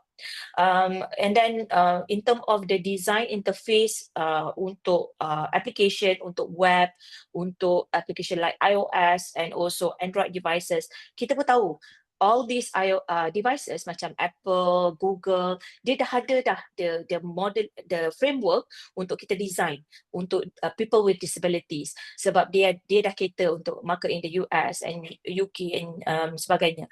So kita tahu yang dia dah ada, tapi again the policy macam Dr. Sharina cakap tak di-enforce kat situ lagi. So a lot of people take it for granted and they design it according to their flavor, whether they nak color tu according what they wanted. This is actually the gap that we see in terms of getting technology, getting the devices, getting the design concept and framework together and make it available and accessible for disabilities. Thank you, Mohamed. Tapi I want to put you in a spot a little bit. Yeah. Making things affordable for the broadcasters for this technology. How do you reckon, ikut pengalaman you lah, to make things affordable, berapa lama lagi this technology akan menjadi affordable to the broadcasters? Okay. 30 seconds. This is You got okay. 30 seconds to reply, to answer. All right. So usually how we look at it is I always put all the broadcasters to think this way. When you think about the objective that you want to go, you need to think big. This is the objective that you want, but you need to start small. You cannot think big and start big. It will never happen. You need to think big, start small, start with POC, proof of concept, work with the cloud provider out there, work with the AI modeling out there, and start with a small project and make it workable. And then from there, as the year goes by, as the cost getting much more cost effective for you to embark for the big picture, then only you do in a large scale. So think big, start small, and then you scale fast. I think kita tak boleh macam keep chasing cost and only when the cost reduce baru kita nak buat project atau baru kita embark on this disabilities technology and AI technology and things like that. It will never happen. But if you start small and then you can see the growth potential, then only you can get more funding, you can justify more funding from the government and so on and so forth. Okay, thank you, Mohamed. Thank you. Very politically correct answer. Okay, Ustaz, back to you, Ustaz. Kita dah dengar daripada Dr. Sharina, the broadcaster, technology person. Soalan saya is, how do you engage people with PWD ni to understand apa yang dia nak, their preference for viewing preference and their needs? So over to you, Ustaz. Ya, bismillah, wassalatu wassalamu ala rasulillah. Baik. Sebagaimana yang kita sebut tadi bahawa dalam konteks kita nak memenuhi keperluan PWDs ni, kita kena tanya mereka dulu apa yang dia nak. So dalam konteks sebagaimana saya sebut dalam konteks broadcasting ni, saya kira isu dia sama je dengan community typical kita. Kita memilih untuk mendapatkan satu-satu maklumat. Begitu juga dengan community OKU. Mereka juga memilih, especially-nya pilihan mereka itu yang terhad. Macam kita ni, macam-macam pilihan yang boleh kita dapat akses terhadap informasi-informasi yang kita nak. Tetapi dalam konteks community OKU ni, pilihan dia terhad. Dan kalau kita bincang, kalau dalam 7 kategori itu, memang yang mungkin sebahagian kita melihat, kita akan lihat kesian kepada komuniti penglihatan, dia ada mobility, orientation terhad dan sebagainya.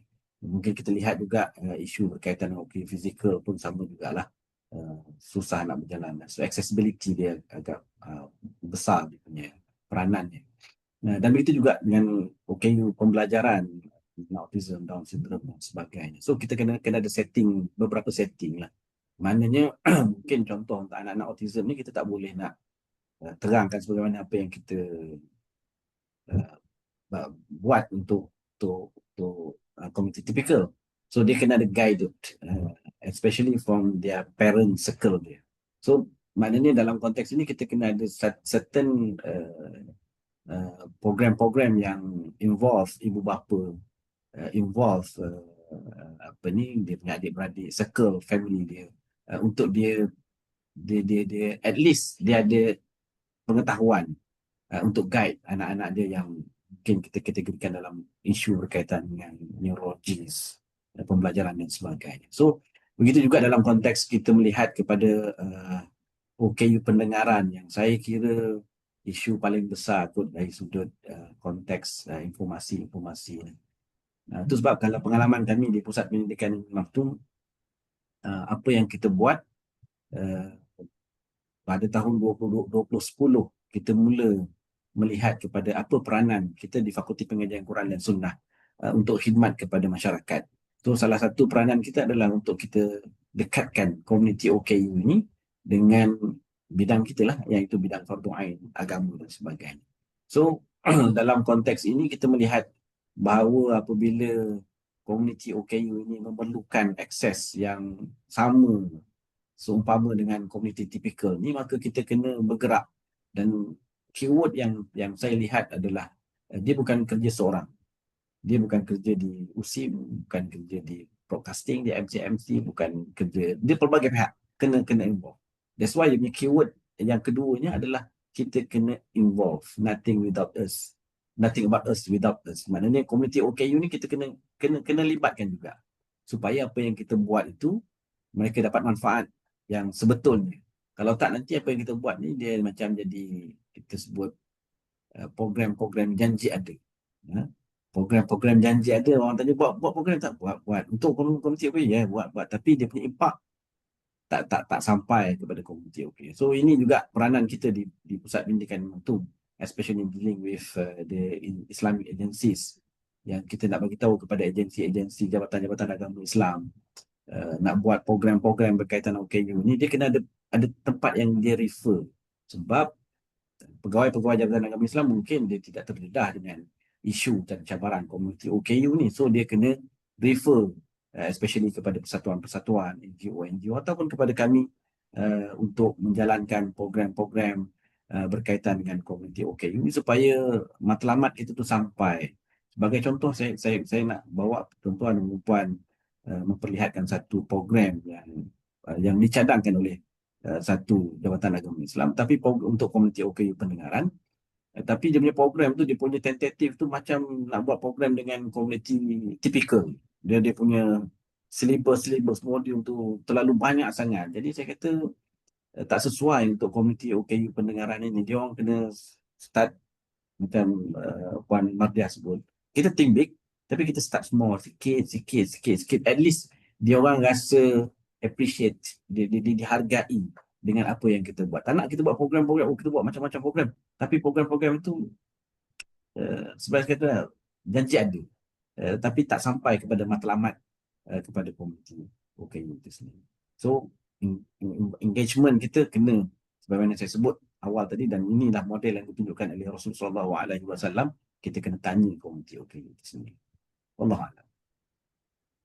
Terima kasih Ustaz. Tapi memang pun dalam industri ni kita perlu engage between broadcaster, between audience dan sebagainya to make it successful. Yeah. Dan tiap hari juga kita kena tahu, because orang PW ni adalah satu golongan yang very special, buat kata Ustaz, anak syurga, ahli-ahli syurga, insyaAllah. So kita kena broadcaster, this is direct to Alex and Madia lah, pay more attention to them lah. Okay, next question to Dr. Sharina. How do the PWDs, PWD users perceive and experience current broadcast services? How do they, macam mana dia nak tengok TV, macam mana? I know this Dr. Wong, Mr. Wong tadi dah cerita, tapi from your research, what are your findings on that? Okay, Over to you. Thank you, Encik Muhammad Redzwan, for the question. Okay, our study reveals that PWD users ni in Malaysia, they have a mixed and generally moderate perception lah of current broadcast services. Alright. Okay, so many of them, they don't acknowledge sebenarnya the importance of TVs and radios as source of information and connection to the public punya sphere tu, gelembung public tu.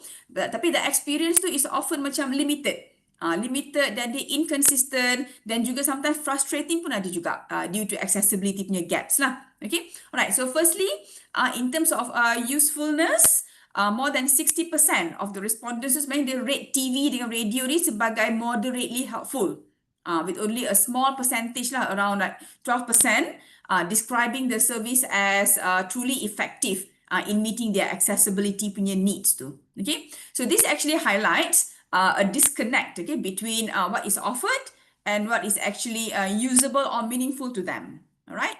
Okay. Secondly, many respondents sebenarnya dia describe experience sebagai passive rather than interactive.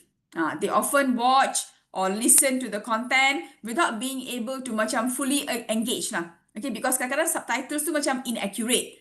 Even yang subtitles inaccurate ni sebenarnya I pun pernah juga watching drama, kebetulan ada subtitle, but I was like surprised that the subtitle tu is talking about something else compared to what was actually said by the actor ataupun the actress tu kan, dia macam lain dia punya subtitle tu. Okay, alright, and then sign language interpretation pun kadang-kadang missing.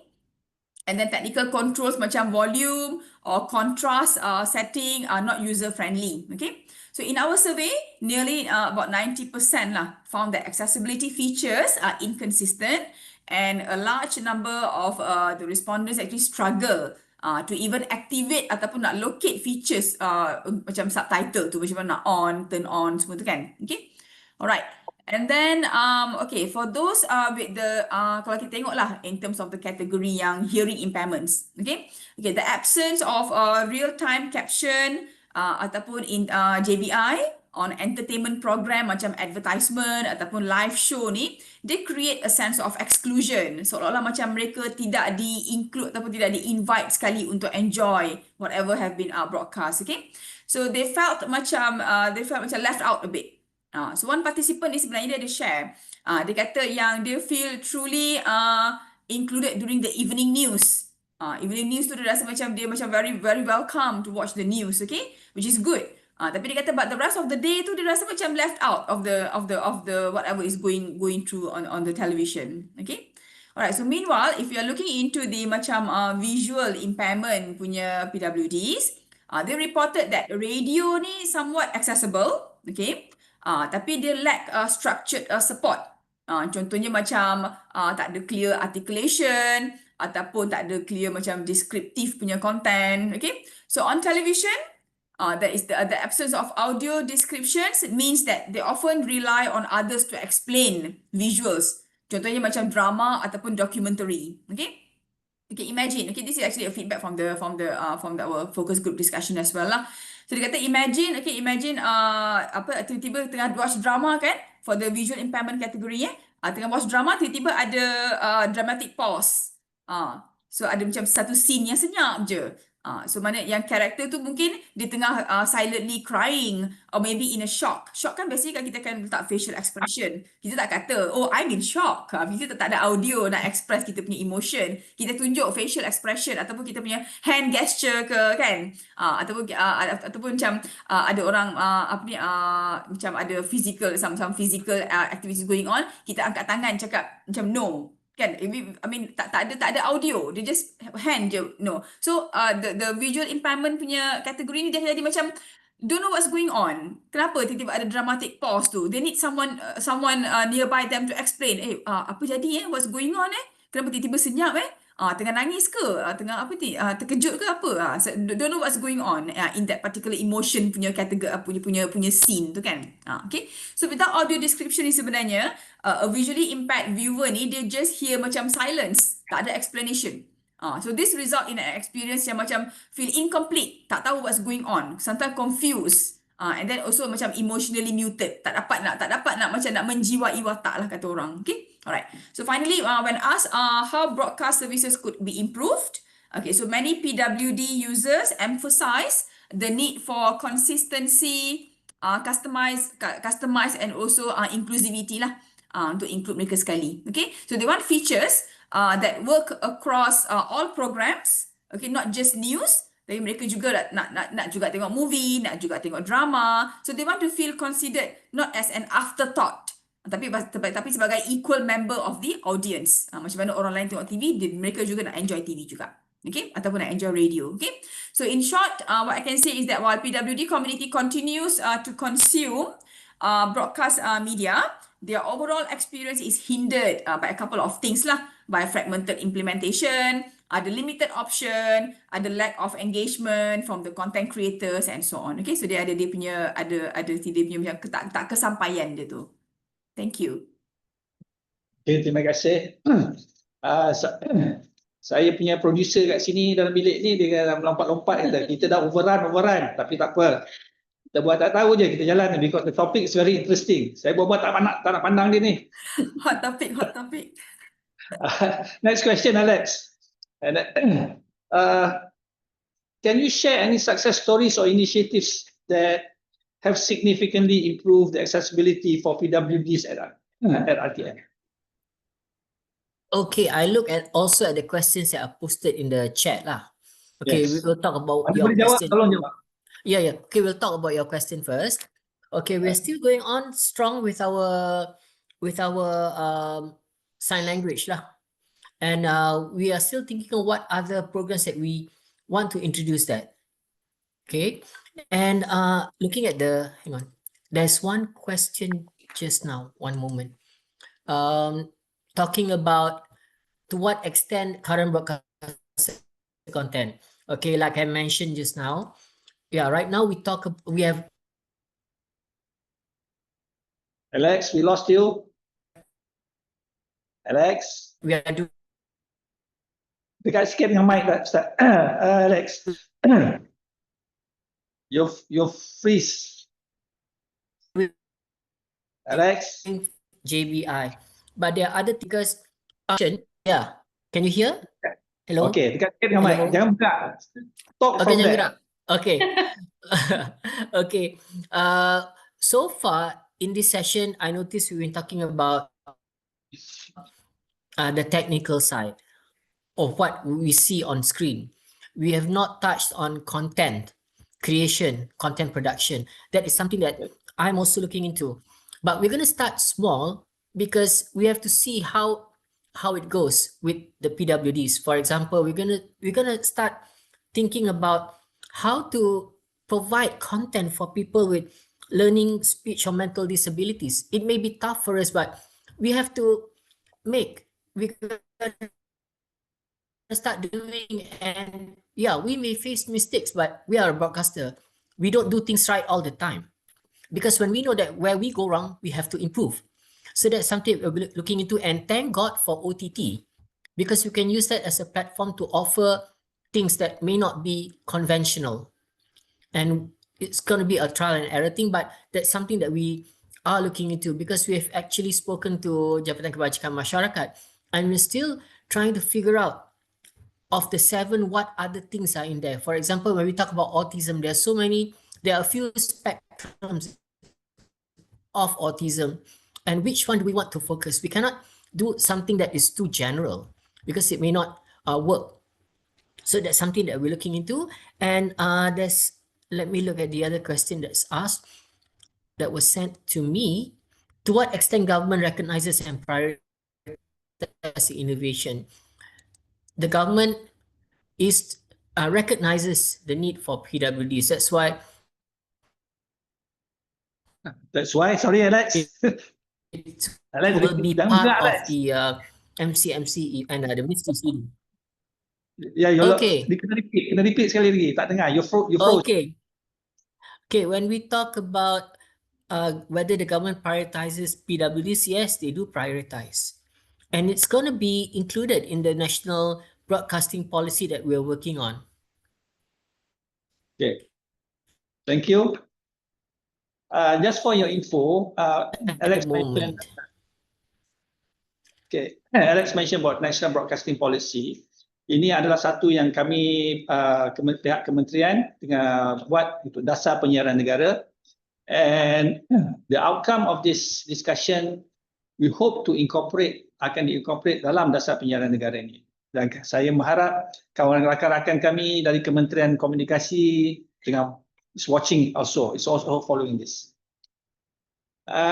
Okay, next question, Puan Madia. You've heard from all our panelists. How do you address with technology the unique needs of the different disability groups? Kita tak boleh apa semua kan, tapi how do you address these unique needs? Over to you. Yeah. Okay, thank you so much again, Encik Redzwan. Yes, betul. There's no one size fit all untuk teknologi untuk disability, because kita macam tadi kita ada 7 categories, right? Every category will have their own needs. I think what Ustaz Hairi mentioned tadi, that we need to bila kita buat sesuatu tu, kita kena tanya orang tu apa yang dia perlukan actually. We assume that technology be able to help, but macam mana nak tolong mereka? So I think this is one of the great effort from MCMC to have this forum for us to have this discussion. While the technology itself is already out there, kita kena tengok balik in each of the category, each of the group. It's still early with AI, especially. Kita still try and error. To echo what Mr. Alex mentioned just now, broadcaster out there, memang mereka cuba. They try their very best with their limited budget, with the limited resources and things like that, to have this. With AI coming in, this will accelerate this progress. And for deaf and also hard of hearing, kita boleh offer macam tadi Dr. Sharina mentioned, real-time caption, multilingual subtitle. For visual impaired, kita boleh ada macam screen reader.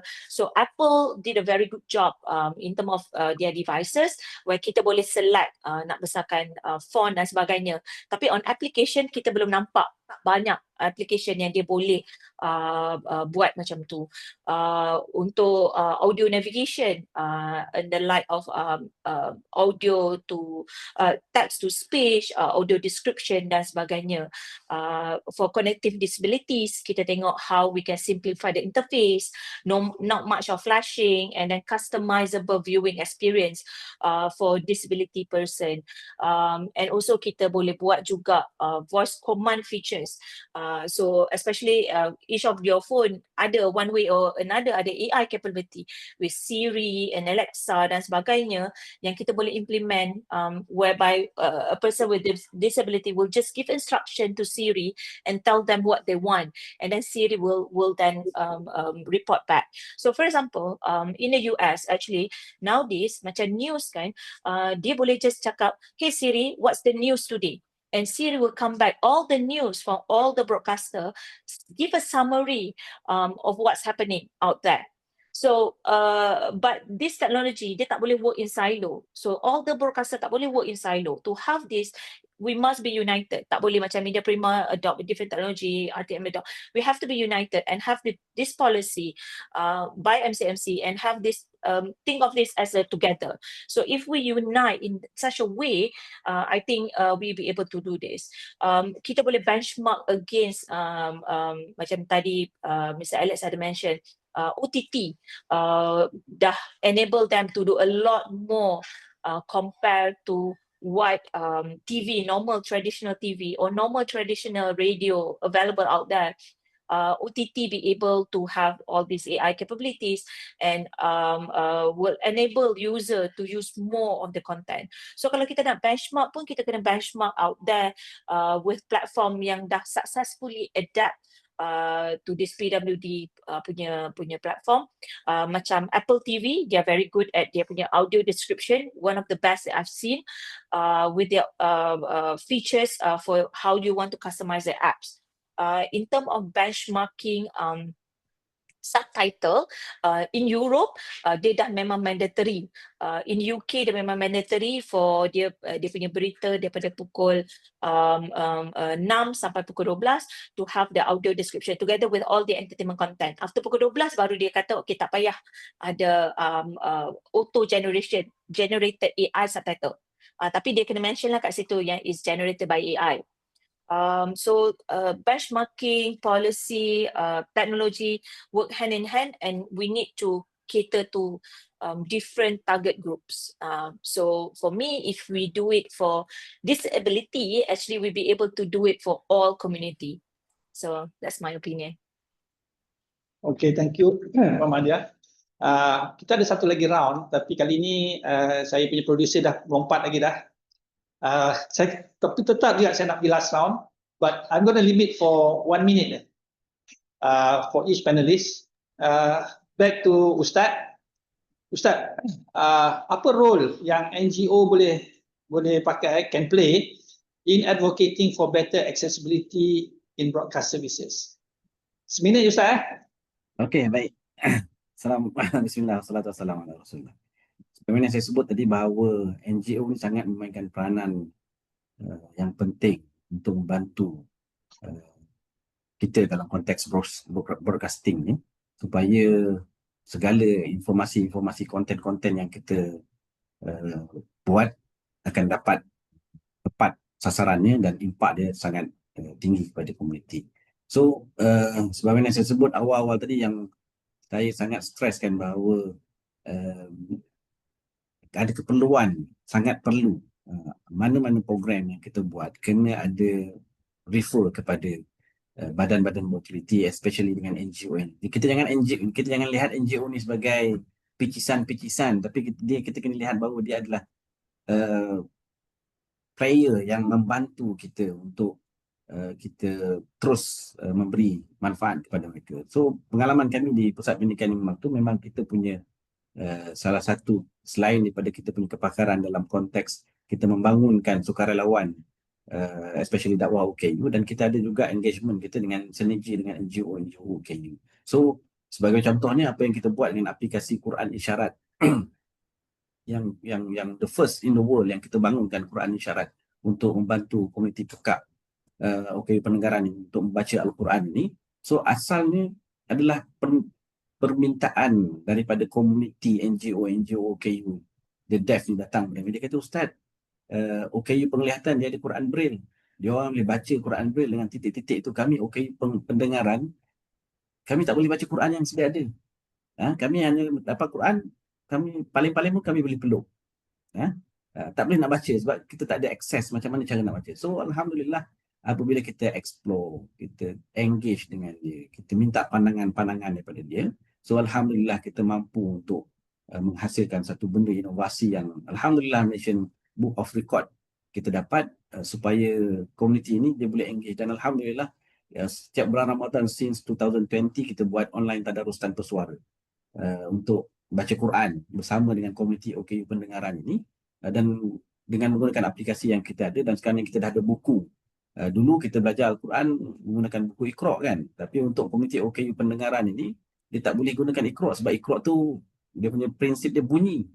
So kita kena buat bangunkan satu buku yang lain. So kita ada rasam isyari, dan Alhamdulillah apa yang kita buat ini, Alhamdulillah komuniti OKU pendengaran dah ramai yang boleh khatam Quran. Dulu sangat sukar untuk mereka khatam Al-Quran, tapi sekarang ni Alhamdulillah dah ramai yang khatam Quran. Cuma in short, kita semua boleh membuat kerja Rasulullah SAW. Kita semua boleh. Jangan kita rasa kita duduk broadcasting, kita tak boleh dakwah, kita tak boleh nak buat kerja Rasulullah. So yang ini kita buat ini adalah, kita bukan buat benda-benda yang baru sebenarnya, kita buat back to balik, kita mengembalikan sunnah Rasulullah SAW yang ditinggalkan. So saya sangat appreciate dengan MCMC dan tim panelis dan sebagainya. Kita kena move on, kita kena terus fokus untuk kita beri khidmat kepada mereka, dan ingat pahalanya ada di situ insya-Allah. Wallahu a'lam. Terima kasih Ustaz. Alhamdulillah, semoga Allah sajalah memberkati usaha-usaha Ustaz, inisiatif-inisiatif yang sungguh mengundi ini. Dalam broadcasting pun ada ibadah dia, dalam broadcasting pun ada dia punya bukan saja pure entertainment, tapi ada juga ibadah. Pahala insya-Allah. Yes. Okay, Dr. Sharina, one more question. You've got 1 minute. 1 minute, yeah. What are your recommendations for immediate, medium, and long-term solutions to improve PWD accessibilities? 1 minute. Okay. Okay, 1 minute. Okay, improve. What are your recommendations to improve the PWD accessibilities? Recommendation for immediate, short-term, medium-term, and long-term solutions. Okay, right. Okay, thank you. Okay, so to improve accessibility for PWDs broadcasting sector, okay, kalau kita tengok dari segi immediate solution, we would suggest that maybe kita boleh start dengan standardized closed captions, atau maybe employing the JBI lah, sign language interpreters, okay, for all news programs and emergency announcement, not just during the peak hours. Okay, alright, and then also kalau untuk short term, maybe kita boleh juga guna provide user guides and also tutorial lah kepada PWD, especially in bahasa Melayu and also bahasa isyarat, to help PWDs activate and navigate dia punya accessibility features dekat dia punya TV dengan radio dia. Okay, and then maybe kita boleh juga assign macam a focal person within the broadcasting punya station tu to respond to the feedback yang kita dapat daripada PWD punya community. Alright, and then itu immediate. Kalau kita nak tengok dari segi jangka masa yang medium term solution, maybe kita dah boleh train kita punya media personnel. Contohnya macam kita punya journalist, kita punya producers ataupun kita punya editors tu, kita boleh train mereka untuk disability sensitivity punya and inclusive content production. Kita bangunkan bahan-bahan production tu yang sesuai untuk mereka juga. Okay, and then also kita boleh mandatekan macam accessibility punya KPI untuk broadcasters under MCMC punya regulation. Maybe I don't know if it's harsh ke tak ke, tapi boleh bagi penalties kot kepada yang non-compliance ke. Okay, and then the next one yang boleh propose adalah, for example, like kita boleh invest lah dekat affordable punya technologies. Contohnya macam AI generated captions ke, sign language avatars, so voice navigation, interfaces kan, untuk for those yang visually impaired ni. Okay, alright, so yang tu medium. Kalau kita nak tengok untuk long term solutions lah maybe for long term solutions ni, I would like to focus more on the sustainability dan juga dia punya policy punya reform. Okay, for example, like maybe kita boleh revise, kita boleh expand current regulation, okay, such as integrating accessibility punya clauses into broadcasting punya license ke, ataupun update MS 1184 tu untuk include sekali digital media, for example and also kalau maybe kita boleh establish a national accessibility punya advisory council, for example untuk activate PWD punya representation untuk kita guide content policies across media punya platforms. And one more thing that we can look into is to promote maybe macam innovation punya grant ke ataupun funding ke kan, funding schemes for accessible media technology startups untuk kita encourage Malaysian driven solutions lah for this PWDs here. So these long term strategies is where they help ensure that accessibility ni is embedded not only in the practice but also is embedded in the culture, policy dan juga dia punya innovation dia sekali. Right. So that's my response. Okay, thank you. Overrun 1 minit. Dia lecturer ni dia memang payah nak keep time. Susah nak berhenti kan? Ya, betul. Sorry, tak apa. Alex, question, what future plans does RTM have to further improve accessibilities for PWDs? Okay, number one, producing content with PWDs in mind, and we've got to look at technology because we are thinking about AI, but like Puan Mardia said, AI you have to have POC, and it has got to be in a vocabulary that is suitable to Malaysians. For example, when we get translation for Mandarin, for example, when it's mainland China, the vocabulary that we use here may not be the same. That's one thing that we're looking into, and of course, fighting for financing.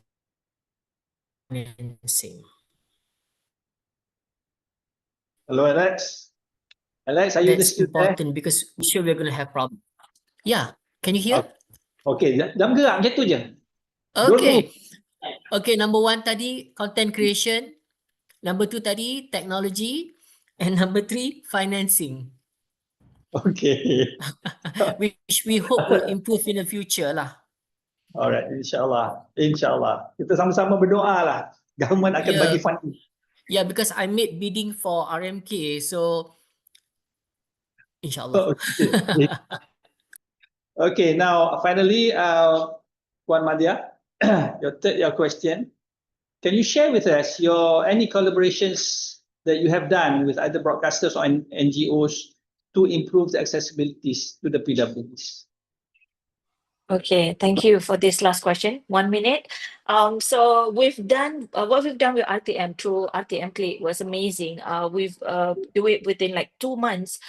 We've been able to do a POC project with RTM Click platform where we have real-time captioning using AI with multilingual subtitle. So take note, yeah. So if you do live captioning, you need to transcribe the content. So let's say cakap bahasa Inggeris atau cakap bahasa Melayu, then you need to translate that. So the technology nowadays be able to do that, transcribe and translate to multiple languages.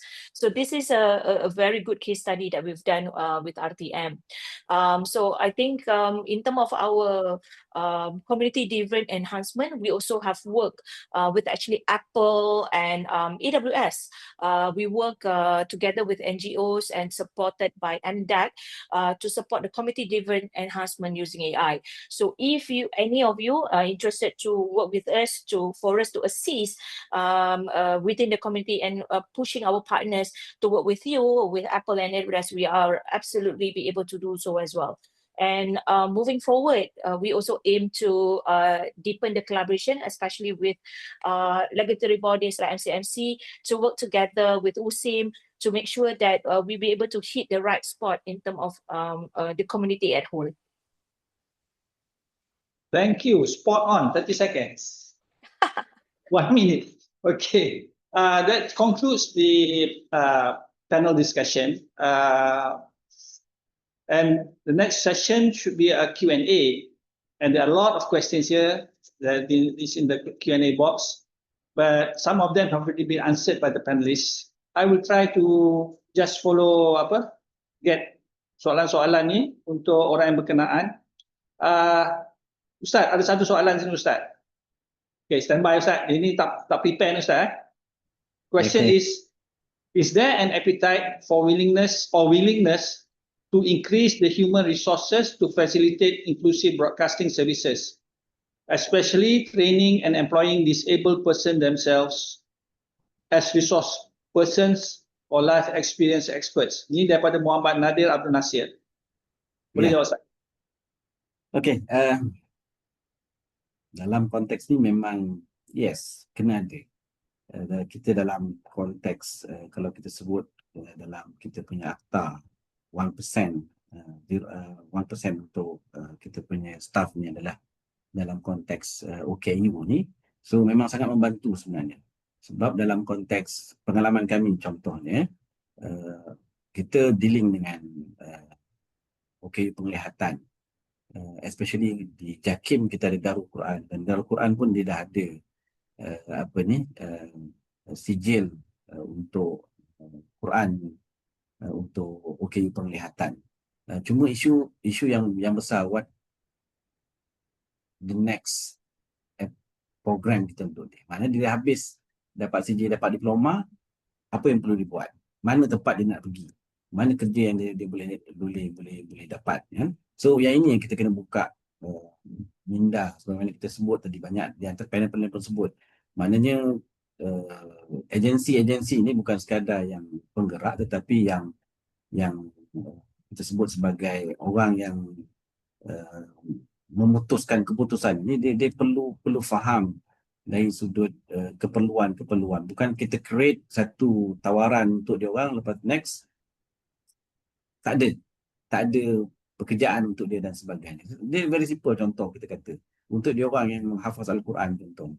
So masjid-masjid boleh mengambil dia sebagai imam.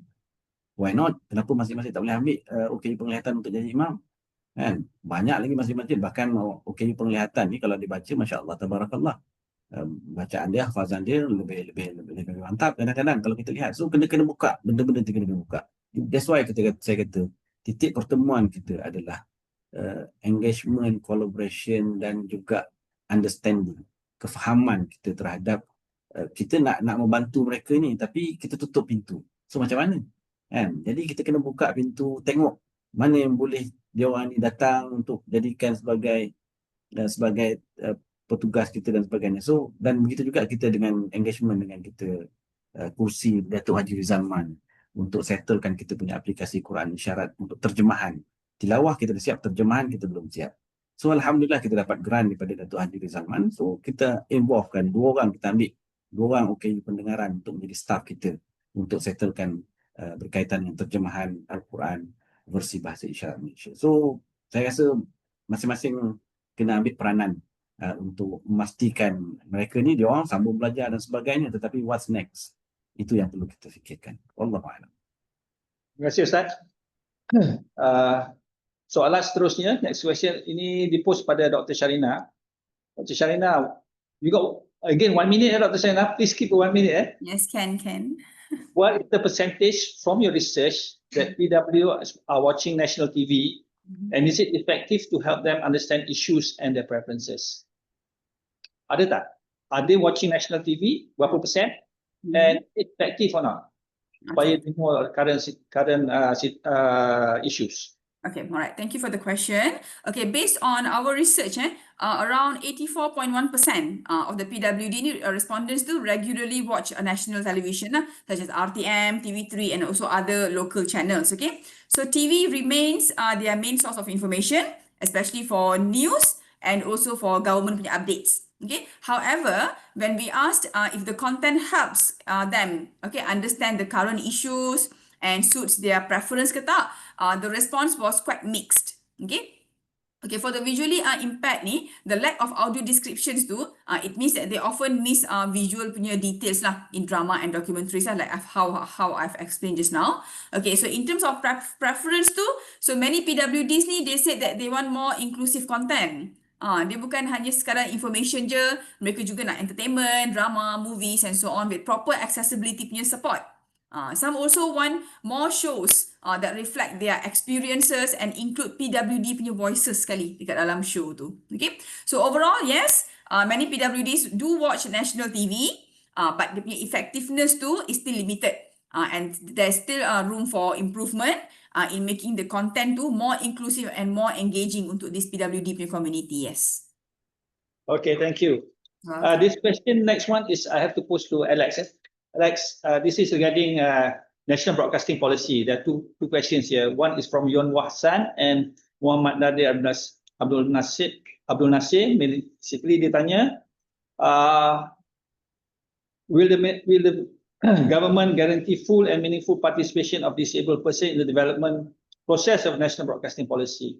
And the other one is how can resource allocation, corrective action be addressed by these experts, and how do we work this in future to make sure that the PWDs deserve all this accessibility? I think we can incorporate this in the national broadcasting policy, but I'd like to answer. Okay, now the national broadcasting policy is actually something from the ministry.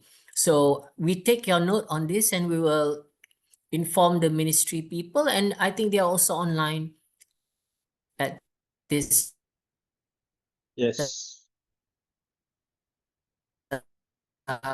forum, at this forum as well. Okay. All right. Because So it's not something that I can actually. Well, we're representing Kementerian. I mean, RTM to Kementerian. That's why I posed the question to you. And you're part of the secretariat. Okay. Finally, Madia, final question for the day, for the session. Okay. Technology, kita dengar technology alone does not work. We need people as well. Are our people ready for the technology, to implement the technology and use the technology? Over. Okay, so this is quite challenging for us as a whole as well, because I think the technology itself is there, but even for me, if I want to find a developer to be able to do AI, LLM specifically for sign language, it's pretty hard. So we need to combine like the current sign language, and then kita kena combine orang tu kena ada developer. So it's very difficult. So we ask community from outside of Malaysia to help us, to assist us. And we also require help from principals like cloud provider, because most of the technology nowadays that have AI is all open AI, is all over the cloud.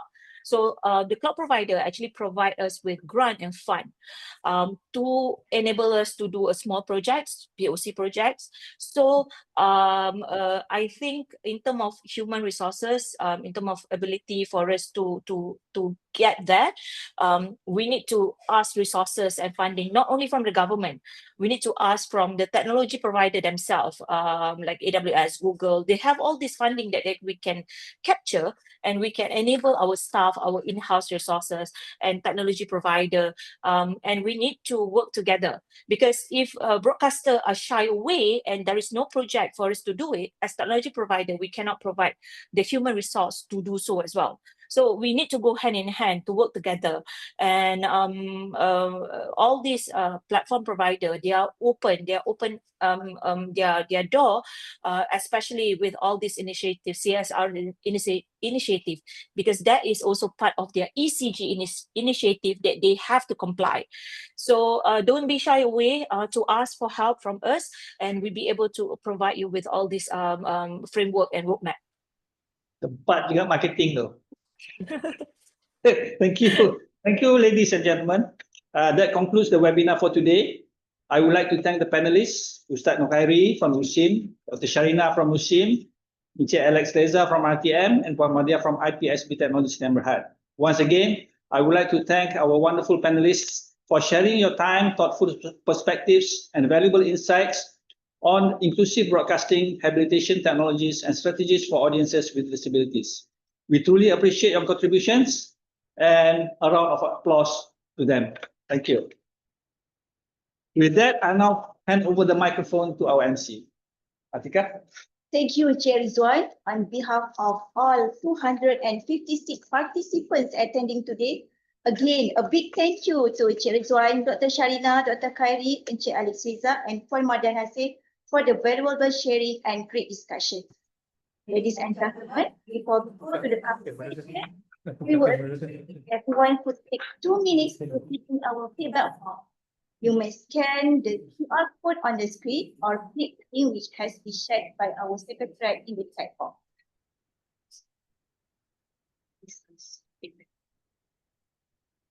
All right, we will give you another minute to complete the feedback form before we start the conversation.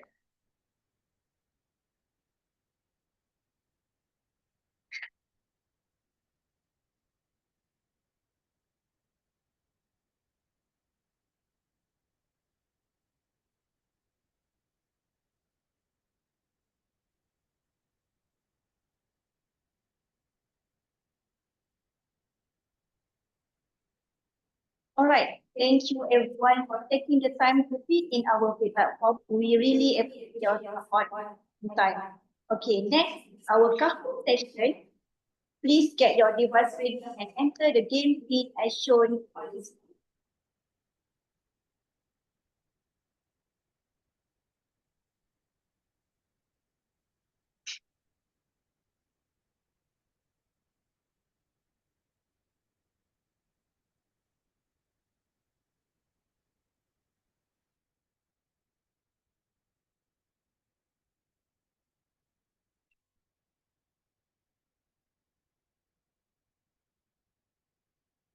All right, you can enter the game pin as shown on the screen.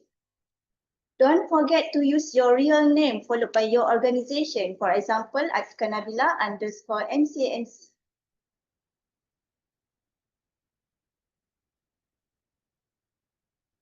Sorry, panelists, you are not allowed to participate.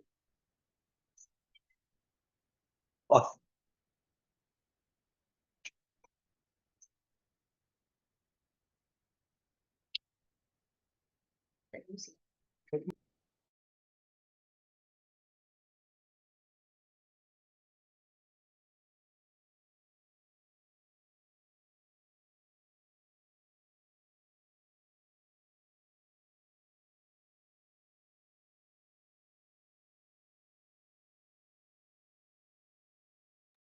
All right, good news to everyone. We only have 5 questions and we are giving away duit raya Adil Adha berupakan Touch and Go e-wallet RM50 to the top 5 scorers. So, jangan lepaskan peluang. Sesi ini adalah sesi untuk menguji pengetahuan, kecakapan dan ketangkasan jari masing-masing. Right, cepat dan tepat is the key to win. Alright. So, kita dah ada berapa peserta? Okay, kita masih menunggu lagi peserta yang lain untuk sertai kita punya sesi Kahoot kali ini.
Alright, nampaknya kita perlukan untuk kita tentukan masa, jadi kita akan start dalam masa perkiraan 3, 2, 1, all the way.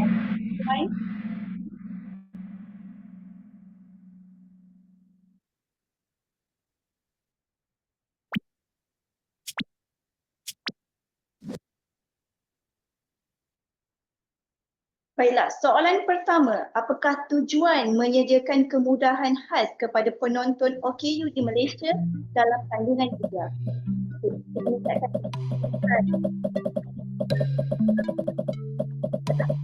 Ini untuk memastikan kebolehjayaan orang berupaya dan untuk mempromosikan gaya hidup.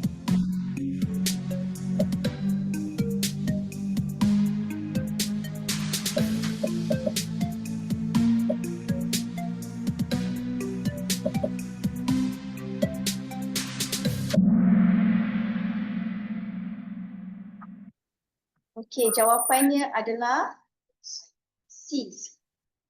Okey, Puan Razlina menjuarai untuk soalan pertama. Kita masih ada lagi soalan yang seterusnya. Soalan kedua. Antara berikut yang manakah merupakan ciri biasa yang digunakan untuk penonton OKU dalam siaran televisyen Malaysia? A. Tontonan TV. B. Tingkatan untuk orang kurang upaya pendengaran. C. Tontonan tanpa iklan. D. Saluran filem HD.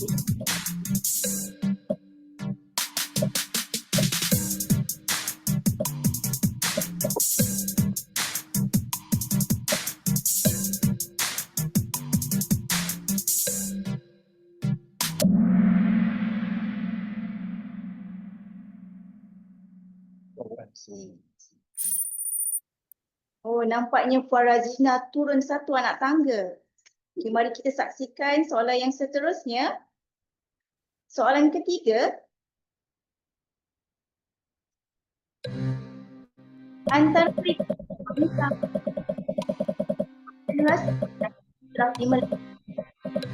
pendengaran, penglihatan, dan keuangan.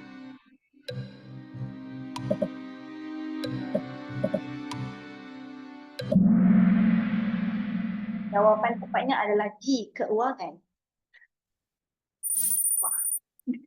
Nampaknya Puan Razina menaiki tahta semula. Okay, kita teruskan dengan soalan yang keempat.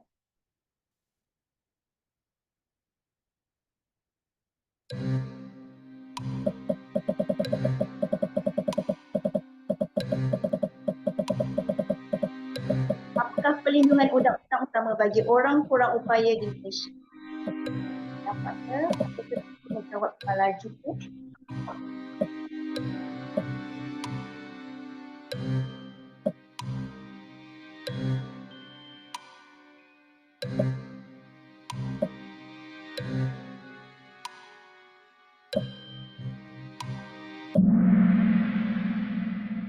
adalah jawapannya adalah B, Akta Orang Kurang Upaya 2008.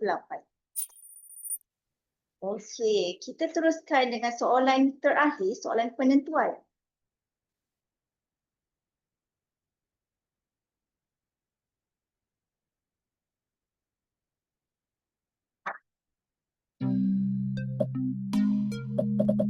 Saya boleh supaya kita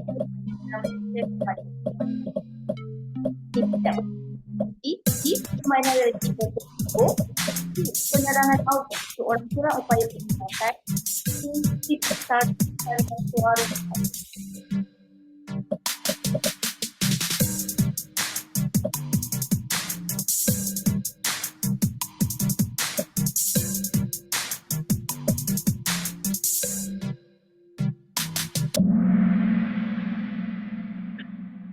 Jawapannya adalah C.